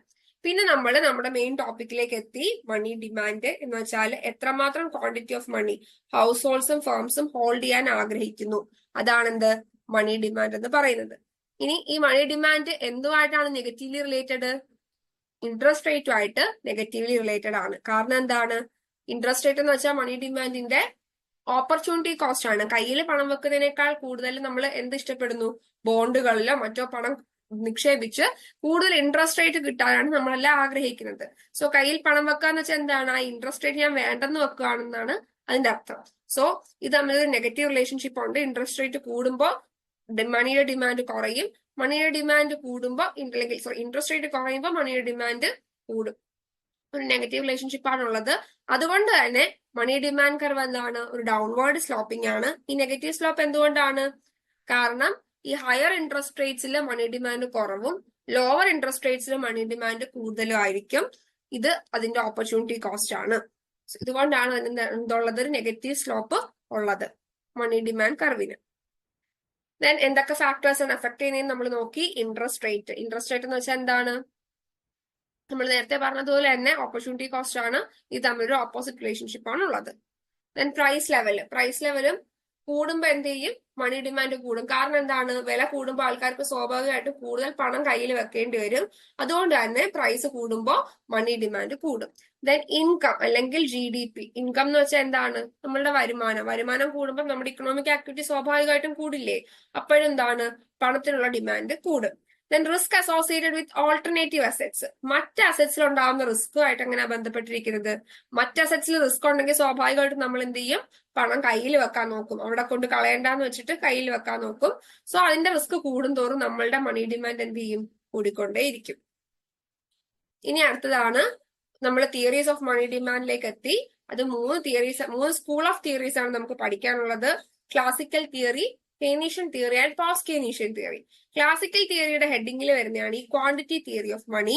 ആദ്യമായിട്ട് ഇർവിൻ ഫിഷർ ആണ് തന്റെ 1911 പർച്ചേസിംഗ് പവർ ഓഫ് മണി എന്ന ബുക്കിൽ നിന്ന് ഈ തിയറി ഓഫ് മണി അല്ലെങ്കിൽ quantity theory of money state ചെയ്യുന്നത്. അദ്ദേഹം എന്താണ് പറയുന്നത്? ഒരു ഇക്കോണമിയുടെ ക്വാണ്ടിറ്റി ഓഫ് മണിയാണ് അവിടുത്തെ പ്രൈസ് ലെവലിനെയും വാല്യൂനെയും മണിയുടെ വാല്യൂനെയും ഒക്കെ ഡിറ്റർമിൻ ചെയ്തതെന്ന് അദ്ദേഹം ആ ബുക്കിൽ പറഞ്ഞത്. എന്ന് വെച്ചാല് മണി സപ്ലൈയിൽ ഉണ്ടാകുന്ന മാറ്റം എന്തിനെ എഫക്ട് ചെയ്യും? പ്രൈസ് ലെവലിനെ എഫക്ട് ചെയ്യും. അതുവഴി ഇൻവേഴ്സ്ലി ആണെങ്കിൽ പോലും പണത്തിന്റെ മൂല്യത്തിനെയും എഫക്ട് ചെയ്യും. പിന്നീട് അദ്ദേഹം ഒരു ഇക്വേഷൻ കൊണ്ടുവന്നു. MV = PT. M എന്ന് വെച്ചാൽ എന്താണ്? Money supply. V എന്ന് വെച്ചാൽ വെലോസിറ്റി ഓഫ് മണി. P എന്ന് വെച്ചാൽ പ്രൈസ് ലെവൽ ആൻഡ് T എന്ന് വെച്ചാൽ volume of trade. So MV എന്ന് പറയുന്നത് എന്താണ്? ഈ ഇക്വേഷൻ എന്താണ് കാണിക്കുന്നത്? ഒരു ഇക്വിലിബ്രിയം ആണ് കാണിക്കുന്നത്. ആ ഇക്വിലിബ്രിയത്തിൽ എന്താ സംഭവിക്കുന്നത്? ഒരു ഇക്കോണമിയിൽ ഒരു സമയത്തുള്ള മൊത്തം സാധനങ്ങളും സേവനങ്ങളും വിറ്റഴിക്കുന്നത് എന്തിനു തുല്യമായിരിക്കും? ആ ഇക്കോണമിയിൽ അതേ സമയത്തുള്ള പൈസ സ്പെൻഡ് ചെയ്തതിന് തുല്യമായിരിക്കും എന്നാണ് MV = PT കാണിക്കുന്നത്. അത് ഒരു സൈഡ് എന്താണ്? മണി സപ്ലൈയും ഒരു സൈഡ് മണി ഡിമാൻഡും ആണ് കാണിക്കുന്നത്. MV shows the money supply and PT shows the demand for money. Ma'am പറഞ്ഞോളൂ. ഇതിൽ ഈ price level is a passive factor എന്ന് അസംഷനിൽ പറയുന്നില്ലേ? അതൊന്ന് എക്സ്പ്ലെയിൻ ചെയ്യോ? ഓക്കെ, നമ്മുടെ ഇതിന്റെ അസംഷനല്ലേ? ക്വാണ്ടിറ്റി തിയറി ഓഫ് മണിയുടെ അസംഷനിലല്ലേ? അതെ. ഈ ക്വാണ്ടിറ്റി തിയറി ഓഫ് മണിയിൽ ആക്റ്റീവ് റോൾ കൊടുത്തേക്കുന്ന മണി സപ്ലൈക്കാണ്. അതായത് ആക്റ്റീവും പാസീവും എന്ന് പറഞ്ഞാൽ എന്താണ്? ഈ മണി സപ്ലൈ ചേഞ്ച് ചെയ്യുന്നതിനനുസരിച്ചാണ് ഇവിടെ പ്രൈസ് ലെവല് ചേഞ്ച് ചെയ്യുന്നത്. സോ അതിന് സ്വന്തമായിട്ട് എന്താണ്? മൂവ്മെന്റ് ഇല്ല. ഈ മണി സപ്ലൈയിൽ ഉണ്ടാകുന്ന ചേഞ്ച് അല്ലെങ്കിൽ മൂവ്മെന്റ്സ് ആണ് ഈ പ്രൈസ് ലെവലിനെ എഫക്ട് ചെയ്യുന്നത്. സോ മണി സപ്ലൈ ആണ് ഇവിടുത്തെ ആക്റ്റീവ് ഫാക്ടർ, പ്രൈസ് ലെവൽ ആണ് ഇവിടുത്തെ പാസീവ് ഫാക്ടർ. മനസ്സിലായോ? ഓക്കെ മാം, മനസ്സിലായി. ഇക്കോണമിയിൽ മണി സപ്ലൈ കൂടുന്നതനുസരിച്ചാണ് ഈ പ്രൈസ് ലെവലിൽ ചേഞ്ച് ഉണ്ടാകുന്നത്. അതുകൊണ്ടാണ് ഞാൻ നേരത്തെ പറഞ്ഞ ഇൻഫ്ലേഷൻ ഒക്കെ വരുമ്പോൾ നമ്മൾ എന്ത് ചെയ്യും? മണി സപ്ലൈ ആണ് കൺട്രോൾ ചെയ്യാൻ നോക്കുന്നത്, പ്രൈസ് ലെവലിനെ അല്ല. മണി സപ്ലൈ കൺട്രോൾ ആയാൽ ഓട്ടോമാറ്റിക്കലി പ്രൈസ് ലെവൽ കൺട്രോൾ ആവും. ബിക്കോസ് പ്രൈസ് ലെവൽ എന്താണ് ഒരു പാസീവ് ഫാക്ടർ ആണ്. അതിനെ ഇൻഫ്ലുവൻസ് ചെയ്യുന്നത് മണി സപ്ലൈ ആണ്. അഗൈൻ ഇത് ക്ലാസിക്കൽസിന്റെ അസംഷൻ ആണ്. നമ്മൾ ഇങ്ങോട്ട് ഇൻഫ്ലേഷൻ ഒക്കെ പഠിക്കുമ്പോൾ നമ്മൾക്ക് മനസ്സിലാവും ഇതിൽ ചെറിയ തെറ്റുകളൊക്കെ ഉണ്ടെന്ന്. ക്ലാസിക്കൽസ് ഈ തിയറിയിൽ അസ്യൂം ചെയ്തേക്കുന്നത് ഇങ്ങനെയാ, ബിക്കോസ് അവർ പറയുന്നത് മണി സപ്ലൈയിലുള്ള മാറ്റങ്ങൾ മാത്രമാണ് പ്രൈസ് ലെവലിനെ എഫക്ട് ചെയ്യുന്നതെന്ന്. ഓക്കെ, സോ ഇതാണ് നമ്മൾ ഇവിടെ പറയുന്നത് M V equal to P T. ഇനി വിയും ടിയും വോളിയം ഓഫ് വെലോസിറ്റിയും വോളിയം ഓഫ് ട്രേഡും കോൺസ്റ്റന്റ് ആവുകയാണെങ്കിൽ എന്താണ് എമ്മും പിയും ഡയറക്ട്ലി പ്രൊപ്പോർഷണൽ ആയിട്ട് നമുക്ക് കൺസിഡർ ചെയ്യാം. അതായത് മണി സപ്ലൈയും പ്രൈസ് ലെവലും ഡയറക്ട്ലി പ്രൊപ്പോർഷണൽ ആയിട്ട് നമുക്ക് കൺസിഡർ ചെയ്യാം. ഇനി ഇത് തന്നെയാണ് നമ്മൾ ഈ ഡയഗ്രത്തിലൂടെ റെപ്രസെന്റ് ചെയ്യുന്നത്. മണി സപ്ലൈ കൂടുന്തോറും എന്ത് കൂടും? പ്രൈസ് ലെവലും കൂടും. അതേ ഡയറക്റ്റ് ആൻഡ് പ്രൊപ്പോർഷണൽ ചേഞ്ച് ആണ്. അതേ പ്രൊപ്പോർഷനിൽ തന്നെ എന്തുണ്ടാകും? പ്രൈസ് ലെവലില് ചേഞ്ചസ് ഉണ്ടാകും. ഇനി ഇതിന് കുറച്ച് അതായത് എന്തുകൊണ്ടാണ് ഇവര് പറയുന്നത് എന്താണ്? എമർജൻസി സമയത്ത്, യുദ്ധത്തിന്റെ സമയത്തൊക്കെ ഇൻഫ്ലേഷൻ എന്തുകൊണ്ട് സംഭവിക്കുന്നു എന്ന് ഇവര് പറയുന്നു. പക്ഷെ നോർമൽ ടൈമിൽ ഇൻഫ്ലേഷൻ എന്തുകൊണ്ടാണ് സംഭവിക്കുന്നത് ഇവർക്ക് പറയാൻ പറ്റുന്നില്ല. ഇവിടെ എന്താണ് ഇല്ലാതെ പോയെന്ന് ശ്രദ്ധിച്ചോ? ഇവിടെ നമ്മളുടെ ഫ്രാക്ഷൻ ഓഫ് മണി ഇതിൽ ഇൻക്ലൂഡ് ചെയ്തിട്ടില്ല. ക്വാണ്ടിറ്റി തിയറി ഓഫ് മണിയിൽ ഫിഷേഴ്സിന്റെ ഇക്വേഷനിൽ എന്താണ് എത്രമാത്രം പണം, അതായത് അവരുടെ സ്വത്തിന്റെ അവരുടെ മൊത്തം വരുമാനത്തിന്റെ എത്രമാത്രം പണം ആൾക്കാർ കയ്യിൽ വെക്കും എന്നുള്ള സംഭവം ഈ ഇതിലില്ല. കേംബ്രിഡ്ജ് അല്ലെങ്കിൽ ക്യാഷ് ബാലൻസുകാരാണ് അങ്ങനെ ഒരു സംഭവം, ഒരു ഐഡിയ ഒരു കൺസെപ്റ്റ് കൊണ്ടുവരുന്നത്. അതായത് നമ്മളുടെ മൊത്തം വരുമാനത്തിന്റെ ഒരു ഭാഗം നമ്മൾ കയ്യിൽ വെക്കാൻ ഉദ്ദേശിക്കും. അങ്ങനെ ഒരു കെ എന്ന് പറയുന്ന ഫ്രാക്ഷൻ കൊണ്ടുവരുന്നത് ക്യാഷ് ബാലൻസ് അപ്രോച്ചിലാണ്. സോ അതിന്റെ അതിന്റെ ഷോർട്ട് കമ്മിങ്സ് ഒക്കെ ഓവർകം ചെയ്താണ് Cambridge school cash balance approach കൊണ്ടുവരുന്നത്. ആൽഫ്രഡ് മാർഷൽ, ACP ഗൂഡി, റോബർട്ട്സൺ, JM കെയ്ൻസ് ഒക്കെയാണ് ഈ സ്കൂളിലെ പ്രൊപ്പണൻസ് എന്ന് പറയുന്നത്. ഇവിടെ നമ്മൾ ആൽഫ്രഡ് മാർഷലിന്റെ ACP ഗൂഡി ഇക്വേഷൻ മാത്രമേ ഇപ്പൊ കണ്ടുള്ളൂ. നമുക്ക് DS റോബർട്ട്സിന്റെയും JM കെയ്ൻസിന്റെയും പിന്നീട് ഇതിന്റെ ബാക്കിയുള്ള ഭാഗവും നാളെ പഠിക്കാം. ഓക്കെ, സോ ഫിഷർ ഇവരെല്ലാം പറഞ്ഞ എന്താണ്? മണി സപ്ലൈയും ഡിമാൻഡും കൂടിയാണ് വാല്യൂ ഓഫ് മണി ഡിറ്റർമിൻ ചെയ്യുന്നത്. പക്ഷേ മണി സപ്ലൈ എക്സോജനസ്ലി ഡിറ്റർമിൻഡ് ആണ്, കാരണം ബാങ്കുകളാണത് തീരുമാനിക്കുന്നത്. അതുകൊണ്ട് തന്നെ കൂടുതൽ റോൾ ഇവർ ആർക്കാണ് കൊടുത്തത്? മണി ഡിമാൻഡിനാണ് കൊടുത്തത്. പിന്നെ ഒരു വേറൊരു കാര്യം കൂടെ പറയുന്നുണ്ട്. ഈ ഡിമാൻഡ് ഫോർ മണി രണ്ട് കാര്യങ്ങൾ അഫക്ട് ചെയ്യുന്നുണ്ട്. ഒന്നാമത്തെ കാര്യം നമുക്ക് അറിയാവുന്നതുപോലെ തന്നെ ഇൻട്രസ്റ്റ് റേറ്റ് ആണ്. രണ്ടാമത്തെ കാര്യം എന്താണ്? റേറ്റ് ഓഫ് ഇൻഫ്ലേഷൻ ആണ്. ഭാവിയിൽ സാധനങ്ങളുടെ വില കൂടും എന്ന് വെച്ചാൽ അതിന്റെ അർത്ഥം എന്താണ്? ഭാവിയിൽ പർച്ചേസിംഗ് പവർ കുറയുമെന്നാണ്. അതുകൊണ്ട് ഇപ്പോഴേ ആൾക്കാർ എന്ത് ചെയ്യും? സെക്യൂരിറ്റീസും കമ്മോഡിറ്റീസും ഒക്കെ വാങ്ങിക്കൂട്ടാൻ നോക്കും. സോ ഭാവിയിൽ വില കൂടും എന്നുണ്ടെങ്കിൽ ഇപ്പൊ എന്താ? ഡിമാൻഡ് ഫോർ മണി കൂടിയിരിക്കും. Expected rate of inflation higher ആണെങ്കിൽ ഡിമാൻഡ് ഫോർ മണിയും ഹയർ ആയിരിക്കും. ആ ഒരു ഫാക്ടർ കൂടി ഇവരിവിടെ ഇൻക്ലൂഡ് ചെയ്യുന്നുണ്ട്. നമ്മൾ അവരുടെ ഇക്വേഷൻ പഠിച്ചു. ആദ്യം മാർഷലിന്റെ ഇക്വേഷൻ ആയിരുന്നു M ഈക്വൽ ടു KPY. മാർഷലിന്റെ ഇക്വേഷൻ ആണ് ക്യാഷ് ബാലൻസ് ഇക്വേഷൻ എന്നുള്ള രീതിയിൽ അറിയപ്പെടുന്നത്. M equal to KPY. M എന്ന് പറയുന്നത് നേരത്തെ പറഞ്ഞ എക്സോജനസ്ലി ഡിറ്റർമിൻഡ് ആയിട്ടുള്ള മണി സപ്ലൈ ആണ്. K എന്ന് പറയുന്നത് fraction of real money income which people wish to hold in cash and demand deposits. P price ലെവലും Y ആഗ്രിഗേറ്റ് റിയൽ ഇൻകം ആണ്. ഇവിടെ നമുക്കറിയാം നമ്മൾ എന്നിട്ട് പ്രൈസ് ലെവൽ പുറത്തെടുത്തപ്പോൾ നമ്മൾ കണ്ടു എന്താണ്? പ്രൈസ് ലെവൽ എന്തുമായിട്ട് ഡയറക്ട്ലി പ്രൊപ്പോർഷണൽ ആണ്? മണി സപ്ലൈ ആയിട്ട് ഡയറക്ട്ലി പ്രൊപ്പോർഷണലും. ഇനി ആൾക്കാരെ കയ്യിൽ വെക്കാൻ ഉദ്ദേശിക്കുന്ന പണവും അല്ലെങ്കിൽ അതിന്റെ വാല്യൂ ഓഫ് മണി ആയിട്ട് എന്താണ്? ഇൻവേഴ്സ്ലി പ്രൊപ്പോർഷണലും ആണ്. പിന്നെ പിഗുവിന്റെ ഇക്വേഷൻ നമ്മൾ നോക്കി. ഇവിടെ പിഗുവിന്റെ ഇക്വേഷൻ ശ്രദ്ധിക്കേണ്ട കാര്യം P എന്താണ്? പ്രൈസ് ലെവൽ അല്ല, പകരം പർച്ചേസിംഗ് പവർ ആണ്. 6 റിയൽ ഇൻകം. ഈ റിയൽ ഇൻകത്തിന്റെ എത്രമാത്രം ഫ്രാക്ഷൻ ആൾക്കാർ ഹോൾഡ് ചെയ്യാൻ ഉദ്ദേശിക്കുന്നു അതാണ് K എന്ന് ഉദ്ദേശിക്കുന്നത്. M എന്ന് പറയുന്നത് ലീഗൽ ടെൻഡർ നോട്ട്സിന്റെ യൂണിറ്റ് ആണ്, അല്ലെങ്കിൽ നമ്മുടെ മണി സപ്ലൈ തന്നെയാണ്. പിന്നീട് ബാങ്കുകളുടെ ഇതും കൂടി ഇൻക്ലൂഡ് ചെയ്യാൻ വേണ്ടി അദ്ദേഹത്തിന്റെ ഇക്വേഷൻ എക്സ്പാൻഡ് ചെയ്തു. അതാണ് P equal to KR/M into C plus H into 1 - C എന്ന് പറയുന്നത്. നമ്മൾ നേരത്തെ ക്വസ്റ്റ്യനിൽ കണ്ടു. റിയൽ ബാലൻസ് ഇഫക്ട് എക്സ്പ്ലെയിൻ ചെയ്യുന്നത് ഏത് ഇക്വേഷനിലാണ്? പിഗുവിന്റെ ഇക്വേഷനിലാണ്. സോ ഇന്നലത്തതൊക്കെ നിങ്ങൾ റിവൈസ് ചെയ്തിരുന്നോ? റിവിഷനൊക്കെ നടക്കുന്നുണ്ടല്ലോ അല്ലേ?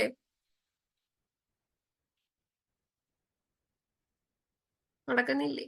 നടക്കുന്നുണ്ട്. ഓക്കെ. നന്നായിട്ട് പഠിക്കുക, ഡെയിലി റിവൈസ് ചെയ്യുക. ഒന്ന് നോക്കിയിട്ടേ എന്നും രാത്രി കിടക്കാവൂ. നിങ്ങൾക്കൊരു ശീലമാവണം. അപ്പൊ ആ ഹാബിറ്റ് അങ്ങ് കണ്ടിന്യൂ ചെയ്ത് പൊക്കോളും. എക്സാം വരെ നമുക്ക് ഈ ഹാബിറ്റ് തുടർന്നേ പറ്റും.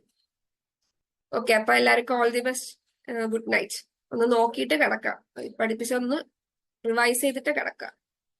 Good night. നൈറ്റ് അമ്മി.